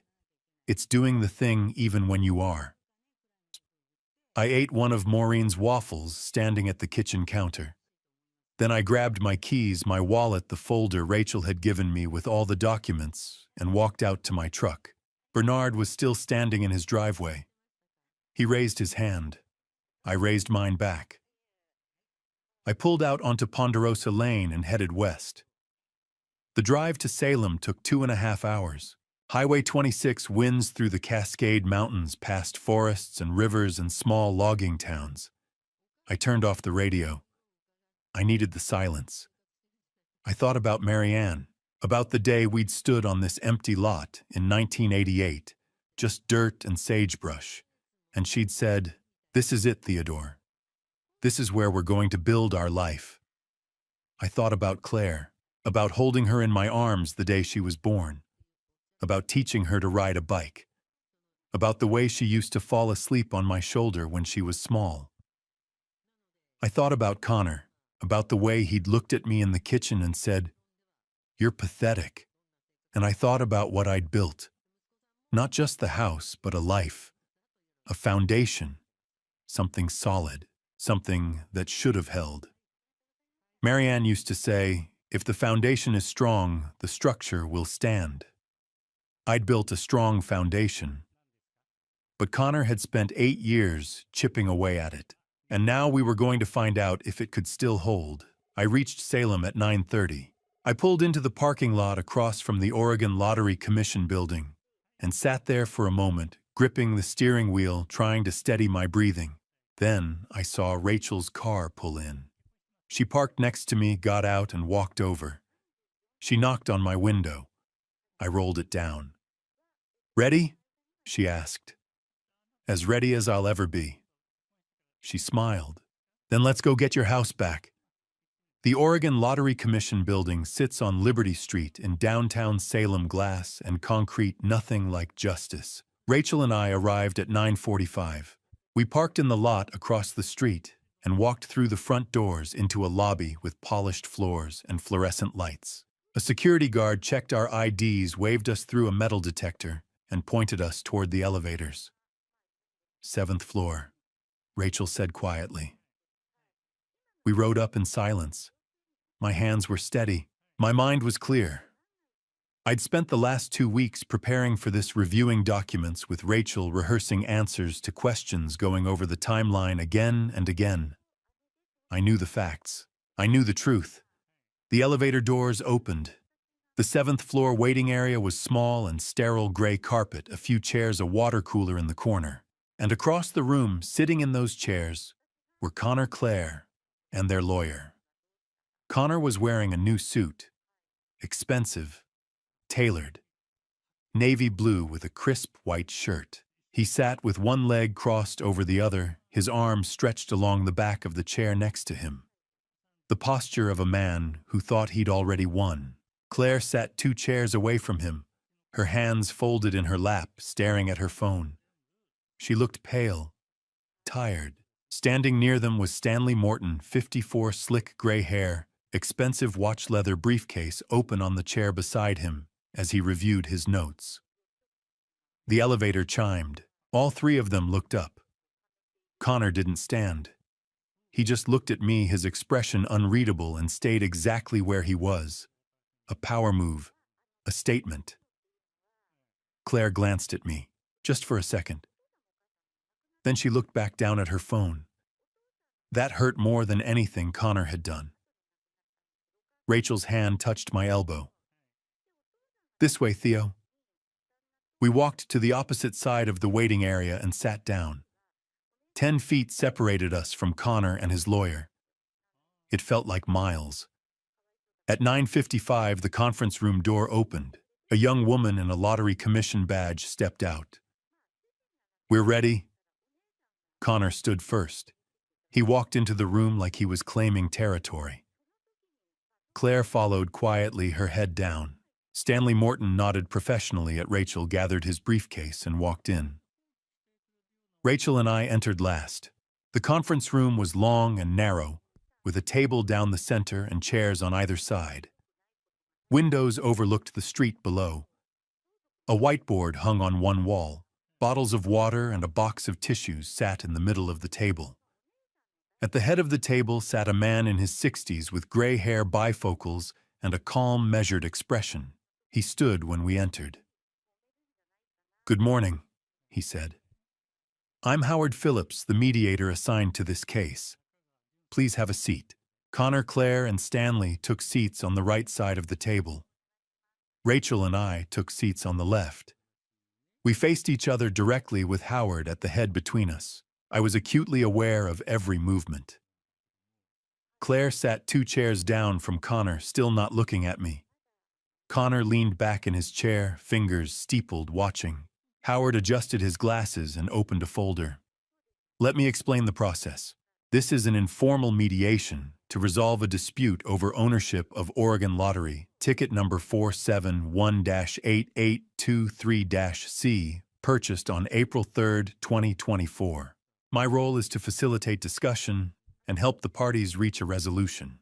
I don't have the authority to force an outcome, but my findings will be reported to the Commission, and they carry significant weight. Everything said here is confidential unless both parties agree otherwise. He looked at each of us in turn. Does everyone understand? We all nodded. Good. Howard set down his pen and folded his hands. Let's begin. Mr. Morton, your client filed the claim first. You may present your opening statement. Stanley Morton stood. He buttoned his jacket, cleared his throat, and looked directly at Howard. Thank you, Mr. Phillips. I represent Mr. Connor Blake and Miss Claire Marsh in this matter. He gestured toward Connor and Claire. Claire didn't look up. The facts here are straightforward, Stanley continued. On April 3rd, Mr. Theodore Marsh purchased 2 Powerball lottery tickets at a convenience store in Bend, Oregon. He brought one of those tickets home and gave it to his daughter Claire as a gift. Not a loan, not a conditional transfer. A gift. There were no strings attached, no expectations of return. Under Oregon law, that is the legal definition of a gift. Stanley paused, letting the words settle. 3 weeks later, that ticket won $95 million. Ms. Marsh checked the numbers, confirmed the win, and informed her family. At no point during those 3 weeks did Mr. Marsh express any interest in the ticket he had given away. Not until he learned its value. Stanley's voice was smooth, confident. Oregon law recognizes informal gifts of personal property. A lottery ticket is personal property. When Mr. Marsh handed that ticket to his daughter and said, "Here, you can have this," he transferred ownership. The fact that he now regrets his generosity, the fact that he wishes he'd kept it for himself, does not negate the gift. He looked at Howard. We are asking the Commission to recognize Ms. Claire Marsh as the rightful owner of that ticket and to allow her to claim the prize. Stanley sat down. Connor gave a small, satisfied nod. Claire continued staring at the table, her hands clasped tightly in her lap. Howard made a note. Then he looked across the table at Rachel. "Ms. Kemp, your opening statement." Rachel stood up, and I knew this was the moment everything would be decided. I had practiced this story with Rachel dozens of times, but sitting across from Claire, every rehearsed word vanished. I could only speak the truth. Rachel stood, her posture calm but commanding. "Mr. Morton has described part of the truth," she began. "What he's left out are the facts that matter most." She reached into her briefcase and placed 2 documents on the table in front of Howard Phillips. "This," Rachel said, tapping the first page, "is the receipt from Quick Stop Highway 97, Bend, Oregon. Date April 3rd, 2024. Time 2:17 p.m. 2 Powerball tickets, paid by debit card, in the name of Theodore Marsh." She slid the second document forward. "This is Mr. Marsh's bank statement showing a $4 charge from Quick Stop on the same date and time." Howard leaned forward, examining both pages through his bifocals. Rachel continued, her voice steady. "Mr. Marsh bought both tickets. He paid for both tickets. Under Oregon law, he is the legal owner of both tickets." Stanley Morton shifted in his seat. Connor's jaw tightened. "Mr. Marsh gave one ticket to his daughter informally?" Rachel went on. "A $2 paper slip. At the time, it had no more value than a greeting card. But a lottery ticket worth $95 million is not a casual gift. It is a substantial asset, and Oregon lottery regulations require clear documentation in cases of ownership dispute. Mr. Marsh has that documentation. Mr. Blake does not." Howard looked at me. "Mr. Marsh, can you confirm that you purchased these tickets on April 3rd? "Yes, sir," I said. My voice was quieter than I'd hoped, but it was steady. "And you bought 2 tickets in one transaction?" "Yes, 2 tickets. $4 total." "Why 2? I glanced at Rachel. She nodded slightly. "Because my friend Bernard dared me to buy one," I said. "I thought if I'm buying one, I might as well buy 2. It was just $4. I didn't think about winning. I just did it." Howard made a note. "And you gave 1 ticket to your daughter?" "Yes." "Why?" I looked at Claire. She was staring at the table, her hands folded tightly in her lap. "Because she's my daughter," I said. "It was a small thing, a $2 ticket. I wanted to share it with her." Howard's expression softened slightly. "Mr. Marsh, why did you file a dispute with the Lottery Commission?" I took a breath. "Because 3 days after my daughter's ticket won, her husband told me I had to leave. He said the house I built 36 years ago with my own hands with my late wife wasn't my home anymore. He said the $95 million wasn't mine, and he tried to take everything." Stanley leaned forward. "Mr. Marsh, you're 72 years old. How clearly do you remember the events of April 3rd? Rachel's hand touched my arm gently, a signal to stay calm. "I remember it perfectly," I said. "I drove to Quick Stop with Bernard Sullivan. The owner, Dave Wilson, sold me the tickets. I paid with my debit card. I have the receipt. I remember everything." Stanley sat back, his expression sour. Rachel reached into her briefcase again. This time she pulled out a thicker envelope. "There's one more thing," she said, her tone sharpening. "On April 8th, Mr. Blake submitted a power of attorney to Columbia Bank, claiming authority over Mr. Marsh's accounts. She placed a letter on the table. This is correspondence from the bank dated April 24th. The bank rejected the document because the signature did not match Mr. Marsh's on file. They flagged it as possible fraud. Howard's eyebrows rose. He reached for the letter. Rachel wasn't finished. She placed a second document beside it. This is a police report filed by Mr. Marsh with the Bend Police Department on April 9th. Case number 2024-BR-04751. The report documents an attempt to commit financial fraud through forgery. The room went silent. Howard looked at Connor. Mr. Blake, do you have a response to this? Connor's face had gone pale. That was a misunderstanding. A misunderstanding, Rachel cut in her voice hard. You forged a legal document in my client's name to seize control of his bank accounts. That's not a misunderstanding. That's fraud. And it suggests a pattern of behavior using manipulation, coercion, and now forgery to steal my client's assets. Howard removed his glasses and rubbed the bridge of his nose. Mr. Morton, were you aware of this? Stanley Morton looked genuinely rattled. No, I was not. Howard replaced his glasses and fixed Connor with a long stare. Mr. Blake, forging a power of attorney is a felony in Oregon. If this matter proceeds beyond today, you may face criminal charges. Connor opened his mouth, but Stanley grabbed his arm. We need a moment, Stanley said quickly, and he practically dragged Connor out of the room. The door clicked shut behind them. I sat there, my hands folded on the table, my heart pounding. Across from me, Claire finally lifted her head. Her eyes were red. She wasn't looking at me. She was looking at the letter from the bank, at the police report, at the evidence of what her husband had done. And for the first time in 8 years, I saw my daughter cry. Still watching Theodore's battle comment, family, so I know you're here for the full story. Quick note, this narrative includes fictional elements to amplify the message and emotional journey. If you'd rather skip the rest, you're welcome to stop here.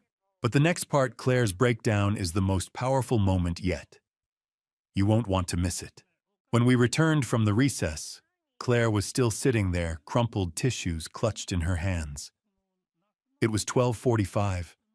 Her eyes were red and swollen. Connor sat beside her, his jaw tight, his arms crossed. Stanley Morton was nowhere to be seen. He'd stepped out to make a call. Howard Phillips cleared his throat. Mrs. Marsh, he said gently. I'd like to hear from you. What happened when your father gave you that ticket? Claire's voice was barely audible. I don't know what to say. Howard's tone remained soft. Take your time. Do you remember? Yes. Did he say anything? Claire swallowed. Dad said he'd bought a lottery ticket and that it was silly. He was smiling. It was the first time I'd seen him smile in months. I felt my chest tighten. Howard nodded. Did he say the prize money would be yours? No, Claire said quietly. He just handed it to me. I said, thanks, Dad. That was all. Howard made a note. When the ticket won, what happened? Claire's voice cracked. Connor checked the numbers. He got so excited. He said we were rich. He started making calls right away. And your father? Dad just stood there, Claire whispered. He looked lost. Connor shifted in his seat. Howard shot him a sharp glance, then turned back to Claire. Mrs. Marsh, answer me directly. Answer honestly. Don't look at anyone else. Did your father ever mistreat you? In those 8 years, did he ever make you feel unwelcome? Did he ever try to hurt you or manipulate you? There was a long silence. Then Claire's tears began to fall again. No. Howard leaned forward. No. Claire shook her head. Dad never... He never did anything but kindness. Connor opened his mouth. Claire. But Claire's voice rose louder than I'd heard it in years. Dad never said he didn't want us there. He never complained. Not once. She turned to Howard, her words coming faster now. Connor told me Dad resented us. Connor said Dad only let us stay out of obligation. Connor said Dad was talking badly about us behind our backs to the neighbors. Her voice broke. But Dad never said those things. Connor said Dad said them. And I believed him. I believed Connor instead of believing my own father.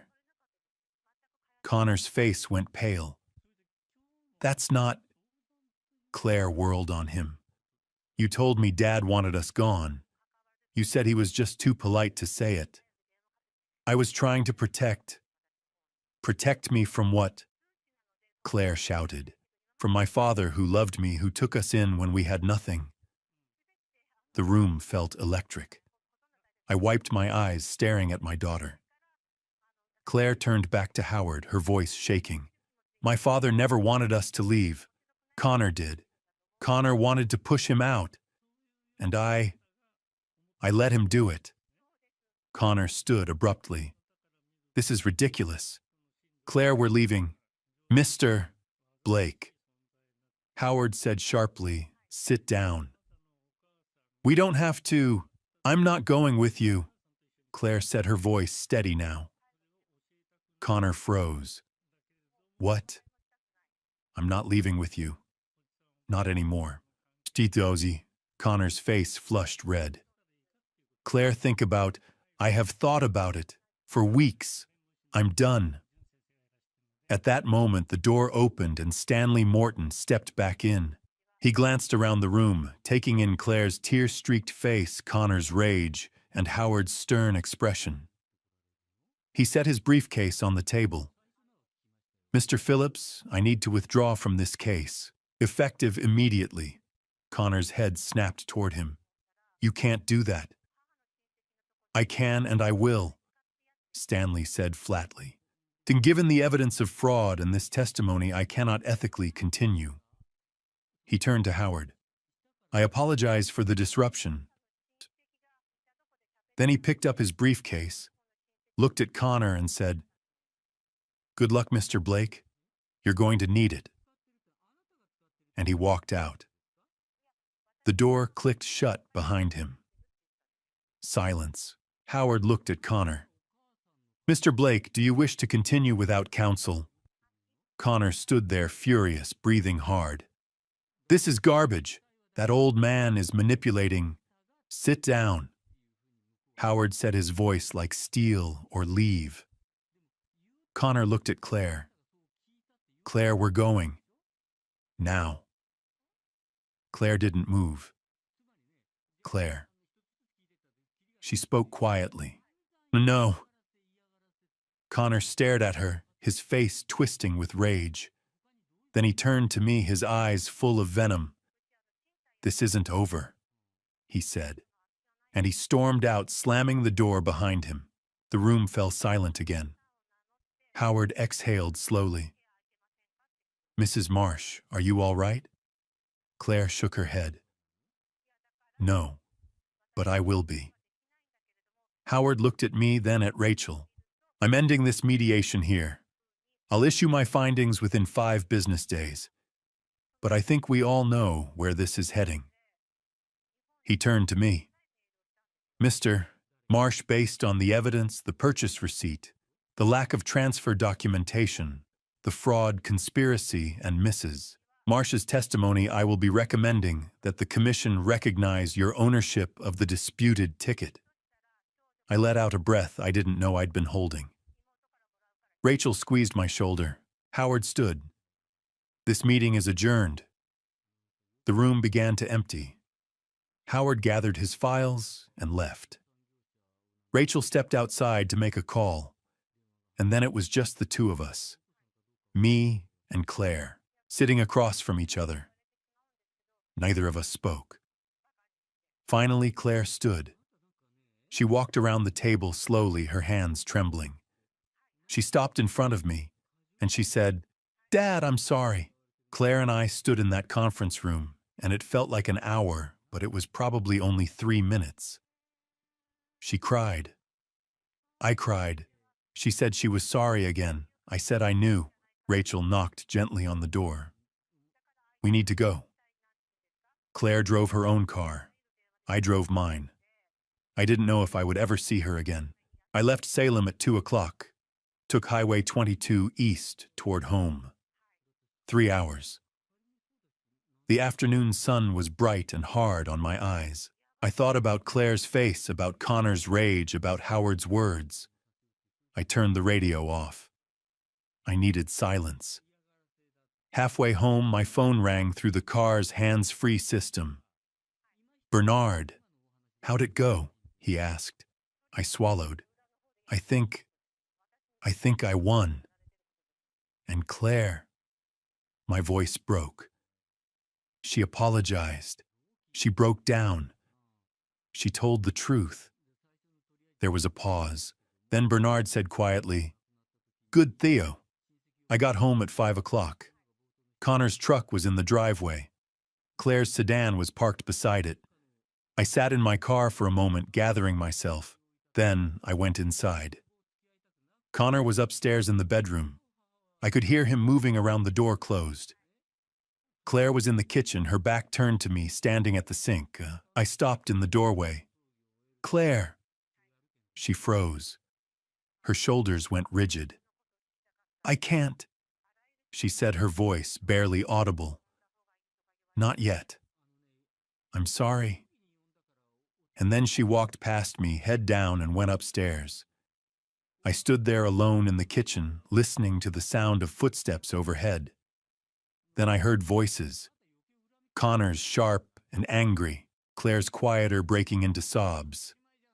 I thought about going up there.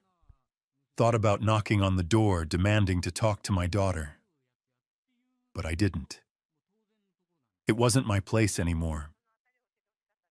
The next morning, Friday, Connor left the house at 8. He didn't come back until after 10 that night. I assumed he was meeting with a new lawyer or planning something. I didn't ask.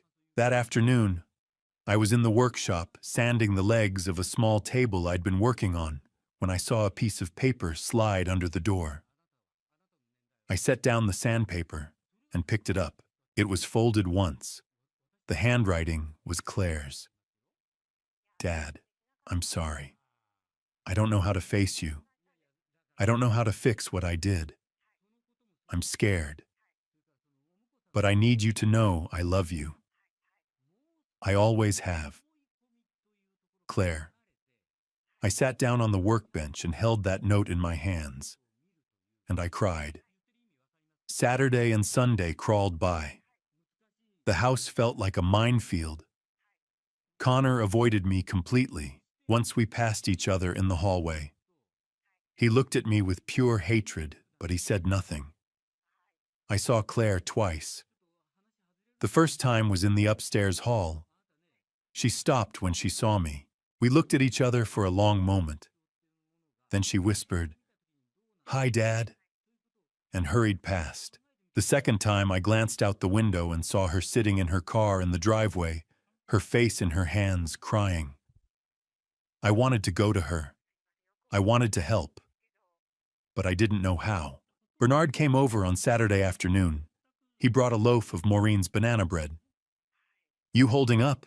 he asked. I shrugged. I lived with them for 8 years.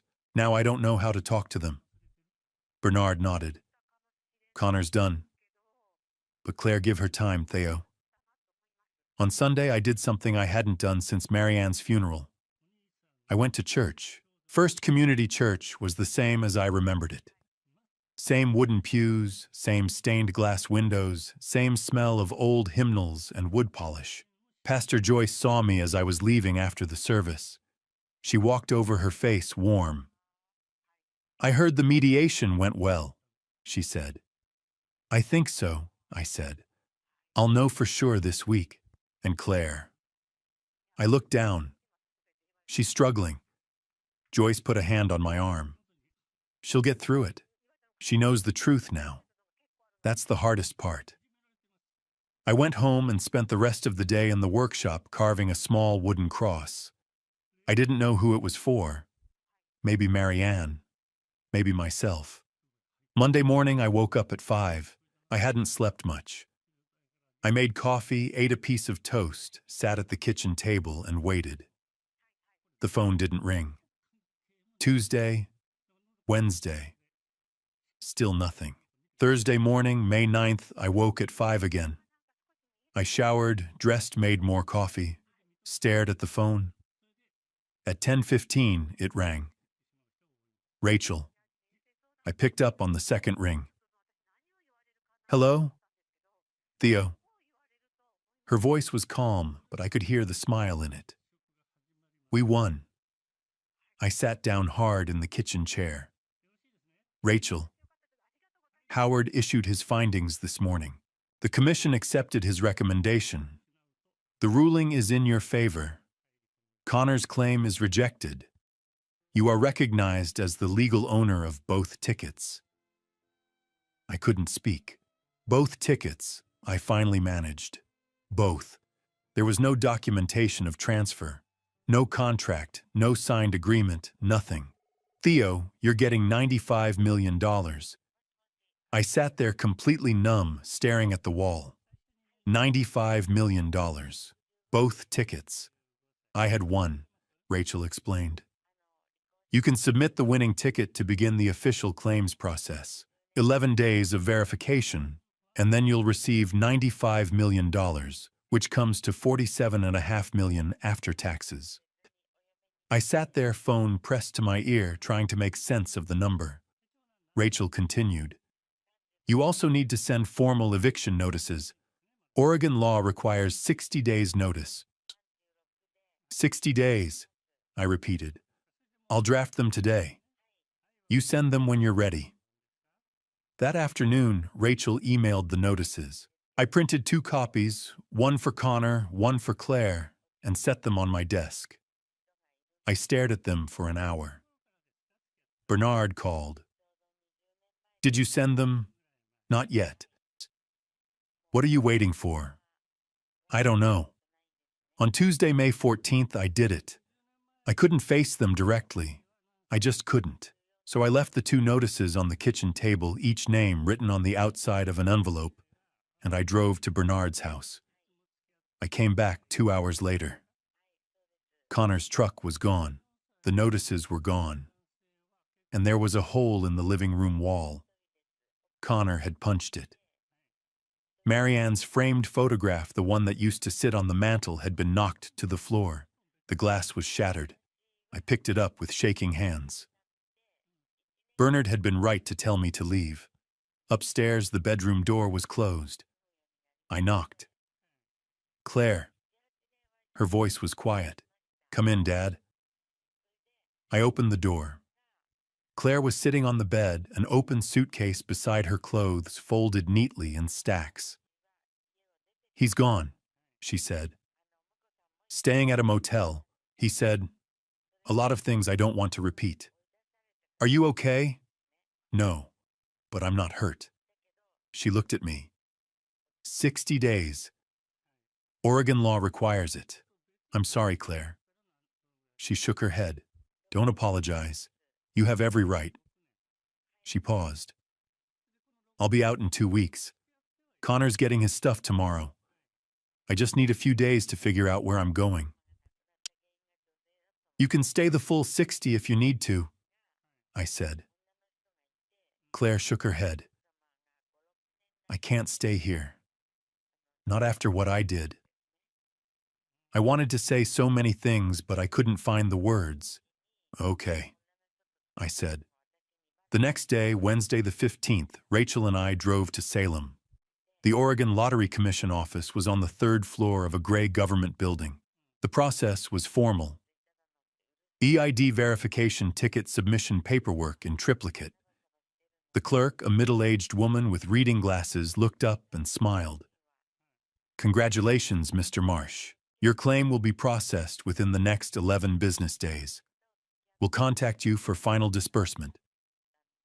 She handed me a receipt. Official claim code. $95 million. Minus taxes, $47.5 million. Life-changing money. But it didn't feel real. Rachel asked me in the parking lot. How do you feel? Empty, I said. That feeling will pass. Give yourself time. She paused. I'm going to introduce you to Caroline Fisher, a financial advisor I trust. You'll need accounts, investments, estate planning. I felt overwhelmed. One step at a time. Driving home, I thought about what Marianne would say. Don't let money change who you are. I whispered, I won't, Marie. I promise.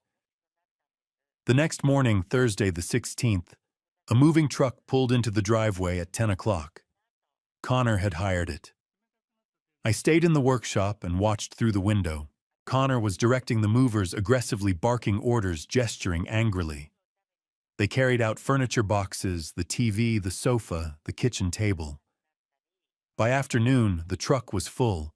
Connor walked to the workshop door. He didn't knock. He just stood there and said through the glass, You think you won, but you didn't. You lost your daughter. You'll die alone in this house with your money. That's what you deserve. Then he turned and walked away. The truck rolled out of the driveway. Connor's car followed. Gone. I stood at the workshop door, and the house felt quieter. A strange relief washed over me. Over the next few days, Claire was still there, packing slowly. We passed each other in the hallway. Awkward good mornings, stiff good nights. Not much conversation, but we were polite. 3 evenings after Connor left, I was cooking dinner. Pasta, nothing fancy. Claire came downstairs. Smells good, Dad. There's plenty, I said. If you want. She hesitated. Yes, thank you. We ate at the kitchen table. It was quiet, but not hostile. Dad. Yes, I'm filing for divorce. I called a lawyer today. Good. She looked down at her plate. I'm going to rent my own apartment. Start over. Maybe find a job. I haven't worked in 8 years. You'll manage, I said. You're strong. I don't feel strong. Being strong isn't a feeling, I said. It's a choice. Claire smiled just a little. You sound just like Grandpa. He used to say that. He was a wise man. 3 days later, I went to the hardware store to buy sandpaper. When I came home, Claire's car was gone. Her bedroom was empty. Clean. The bed was made. She'd vacuumed. On the kitchen counter, there was an envelope with my name on it. I opened it with trembling hands. The letter was 2 pages long, written by hand, in Claire's careful script. It started with, Dear Dad, and ended with, I love you. In between was everything she couldn't say to my face. I sat at the kitchen table and opened the envelope. 2 sheets of paper, front and back, filled with her handwriting. The ink was smudged in places. She'd been crying when she wrote it. Dear Dad, I'm writing this because I don't have the courage to say it to your face. I'm sorry. Those words will never be enough, but they're all I have. I'm sorry for the past 8 years, for letting Connor treat you like you didn't matter, for staying silent when he told you to leave your house, the house you built, the house where Mom lived, for believing his lies instead of what I knew in my heart. For 8 years, Connor told me you resented us, that you were too polite to say it, but you wanted us gone, that you talked badly about us to the neighbors, that you were getting old, bitter, difficult. I believed him. I'm so ashamed. The truth is, it was easier to believe Connor than to face my own guilt. I knew we were using you. I knew Connor was using you. And if I admitted that I'd have to do something, I was too weak, too scared, too dependent. I lost myself in this marriage, Dad. I became someone I don't recognize. Someone who could betray her own father for a man who never loved her. Now I understand. Connor didn't marry me because he loved me. He saw an opportunity, a house to take, money to eventually have. I don't expect forgiveness. I don't expect you to want me in your life, but I need you to know I love you. I never stopped. Even when I couldn't show it. Even when I chose him over you. I'm filing for divorce. I'm renting my own apartment. I'm going to figure out who I am outside of this mess. I'll understand if you don't want to see me. But if there's any chance I'll come back in 3 days. I'll knock, and I'll understand if you don't answer. I love you, Dad. I'm so sorry. Claire. I finished reading, set the letter on the table, and put my face in my hands. I cried, for the 8 years we'd lost, for Claire's pain, for Marianne not being here to help us, but also for hope. She said she'd come back. 3 days. I spent those 3 days cleaning, vacuumed the living room, dusted Marianne's photograph, the glass repaired now, scrubbed the kitchen, even cleaned the guest bedroom, though I didn't know why. Bernard stopped by on the 2nd day. He found me polishing the counters. "You're going to wear a hole in that granite," he said. I handed him the letter. He read it slowly, then folded it carefully and gave it back. "She's coming home, Theo. This isn't her home anymore." "Home isn't a place," Bernard said. "It's people." On the 3rd day, I was a wreck. I woke at 5 and couldn't go back to sleep. I made coffee, paced, checked the driveway. By noon, I'd convinced myself she wouldn't come. At 4 o'clock, a car pulled in. Claire's. My heart hammered. I stood frozen, listening to her footsteps on the porch. A knock. I forced myself to move. I walked to the door, took a breath, and opened it. Claire stood there in jeans and a sweater, her eyes red and swollen. She'd been crying on the drive. "Hi, Dad," she whispered. "Hi, sweetheart." We stood there, neither of us knowing what to do. "Come in," I said. She sat on the sofa. I took my chair. For a long moment, neither of us spoke. "Did you read it?" she asked. 3 times. I meant every word. "I know." Silence. I leaned forward. "Claire, I need you to understand something." She looked at me, fear and hope in her eyes. "I forgive you," I said. Her breath hitched. "Truly," I continued. "But forgiveness doesn't mean everything goes back to how it was. I can't forget the past 8 years. We need to start over, not as father and daughter living under one roof, but as 2 people who love each other and are trying to learn how to trust each other again." Tears filled her eyes. "I want that. It won't be easy. I know. It's going to take time and honesty. I'm willing, Dad. I promise." I studied her face. I saw Marianne in her, the shape of her eyes, the curve of her mouth, but I also saw someone lost trying to find her way back. "Then I'm willing to try too." Claire broke. She covered her face and sobbed deep, shaking sobs. I stood across the room and sat beside her. She leaned into me, burying her face in my shoulder. I wrapped my arms around her. For the first time in 8 years, I held my daughter.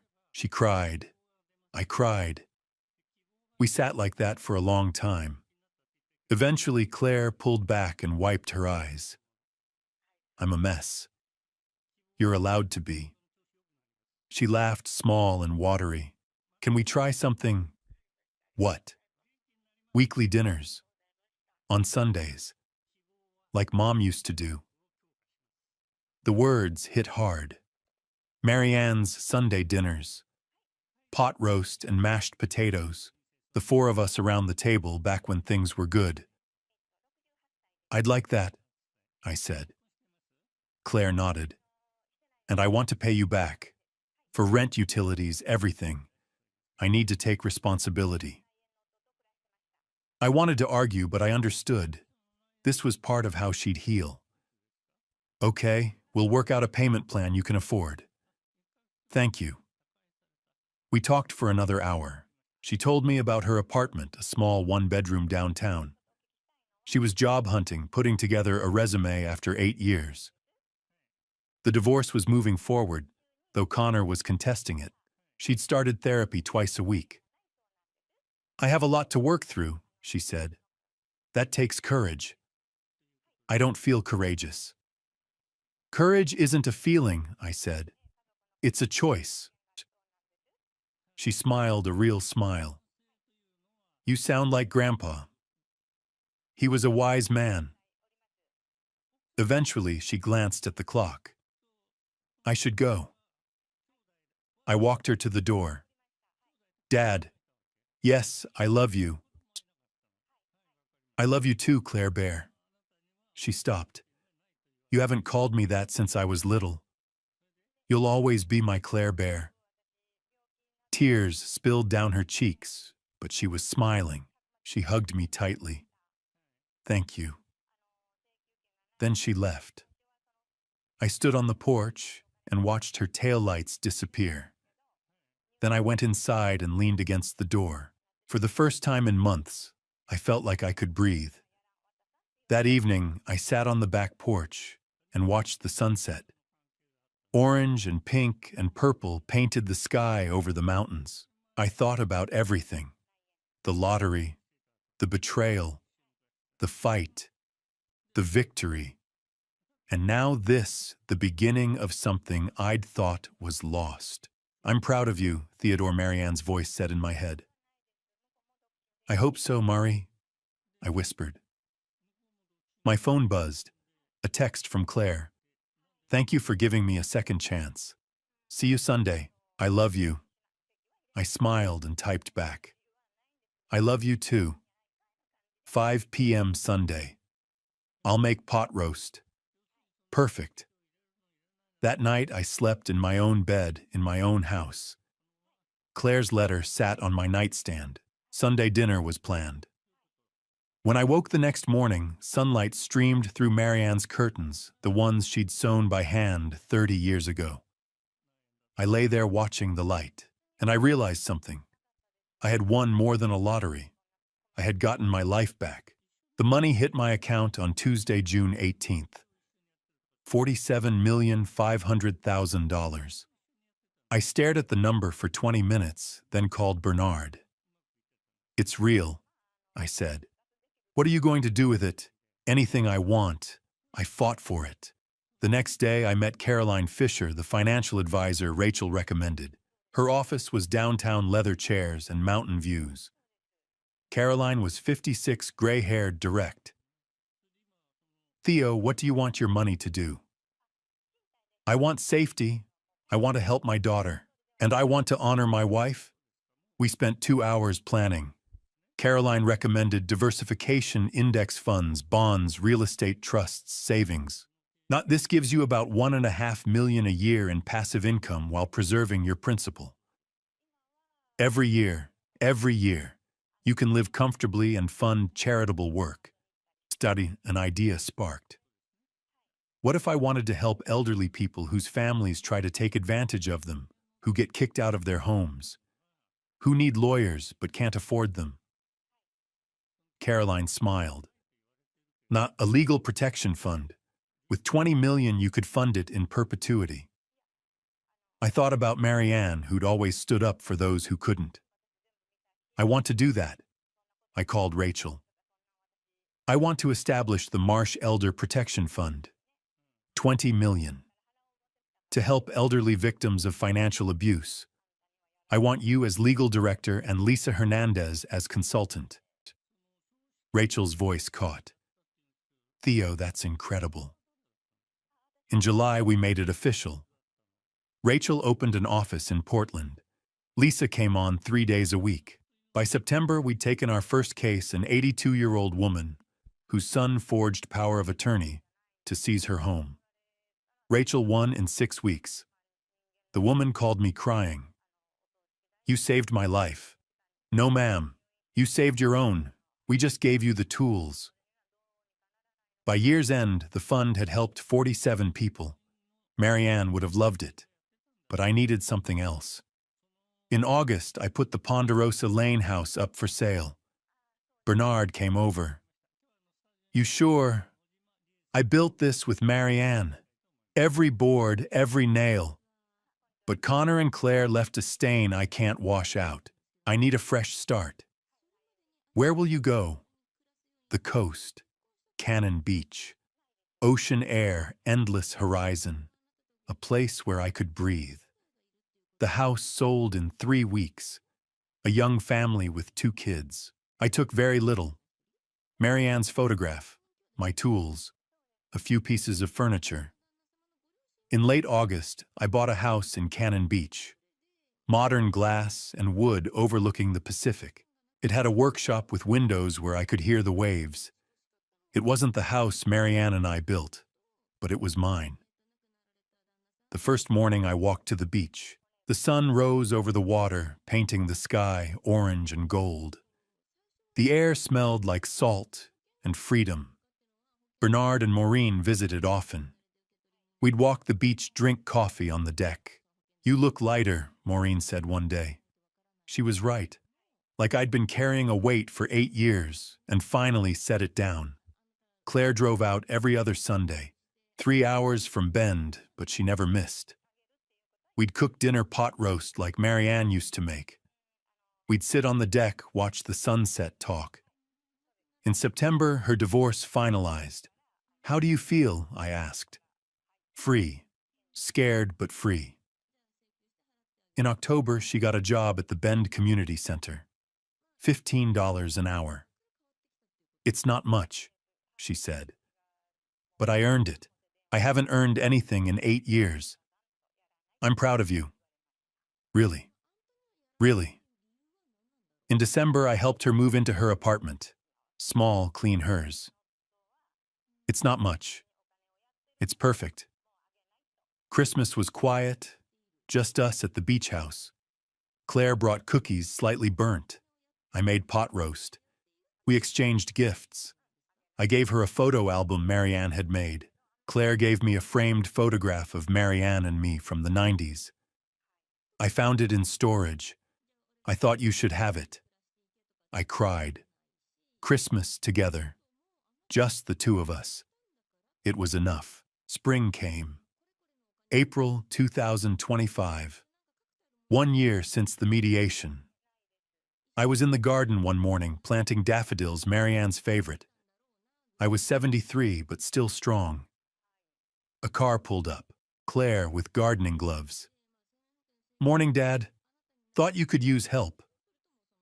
"You don't have to. I want to." We knelt side by side planting bulbs where Marianne's garden used to be. "Dad, yeah, thank you for not giving up on me." "I could never give up on you. Connor did." "I'm not Connor." "No, you're not." We finished, stood, brushed dirt off our knees. "When will they bloom?" "Late spring, maybe May." "Mom would love this." She would. We sat on the deck steps, morning sun warmed the ocean stretching before us. I looked around, the house I'd bought, my daughter beside me, the garden I was planting, the life I'd fought to reclaim. "I used to think a house was just walls and a roof," I said. "Boards and nails, things I could measure." Claire listened. "But it's not. A house is memories, the people who filled it, your mother's laugh, your first steps, the fights, the forgiveness, the love. Is that why you fought so hard?" "I fought because letting Connor take it would mean admitting none of it mattered. that 36 years with your mother could be erased by greed. I didn't fight for money. I fought for meaning. Claire leaned her head on my shoulder. You won, Dad. We both did. I sat there, the Pacific stretching to the horizon. The lottery ticket, the betrayal, the battle, the victory, the fund helping 47 people. Claire free and healing. Marianne's memory honored. I was happy, not perfect, not without scars, but happy. For the first time since Marianne passed, I was truly happy. People say family is everything. I believe that. But family isn't just people who share your roof or blood. Family is the people who see you, who stand beside you, who tell the truth, even when it hurts. Connor and Claire lived in my house 8 years.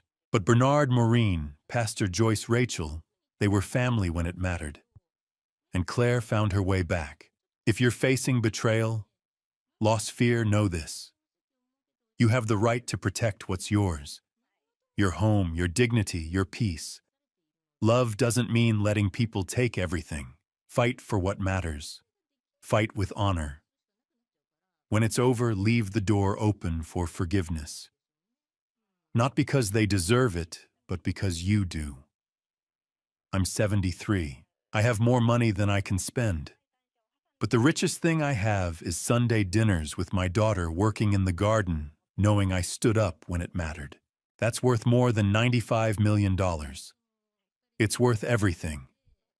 What would you do if you were in my position? Leave a comment.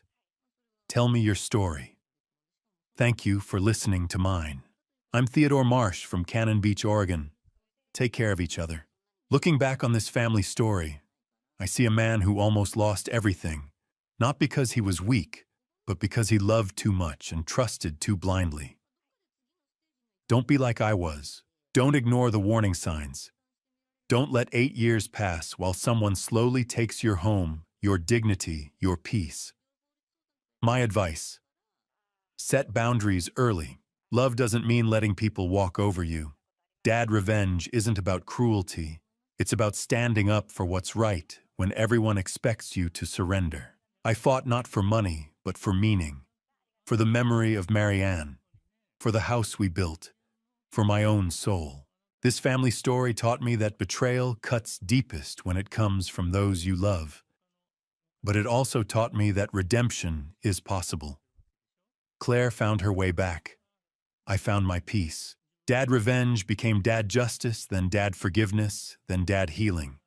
My personal belief: God doesn't give us trials to break us, but to reveal who we truly are. When Connor tried to steal my home, God showed me I was stronger than I knew. When Claire returned, God reminded me that forgiveness is divine, not because they deserve it, but because we do. If you're in a family story like mine, facing manipulation, greed, betrayal, know this: you are not alone. Fight with honor. Protect what's yours. And when the dust settles, leave the door open for those who genuinely seek to make amends. Dad revenge isn't the goal. Peace is. Thank you for walking this journey with me to the end. I'd love to hear your perspective. What would you have done if you were in Theodore's shoes? Please leave a comment sharing your thoughts. If this story resonated with you, consider subscribing so you don't miss future stories. A gentle reminder: while inspired by real social dynamics around elder financial abuse, some elements have been dramatized for storytelling purposes. If this content isn't your preference, feel free to explore other videos that suit you better. I'm Theodore Marsh from Cannon Beach, Oregon. Take care of each other. 걱정 없이 먹을 수 있어서. 로에 안녕? 아니 안 추워. 나 지금 힘들어. 이거 장 보고 가는데 너무 힘들어가지고.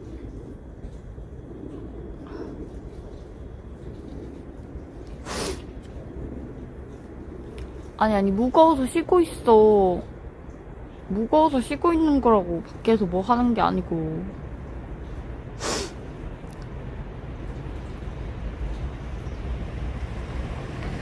아이고 힘들어.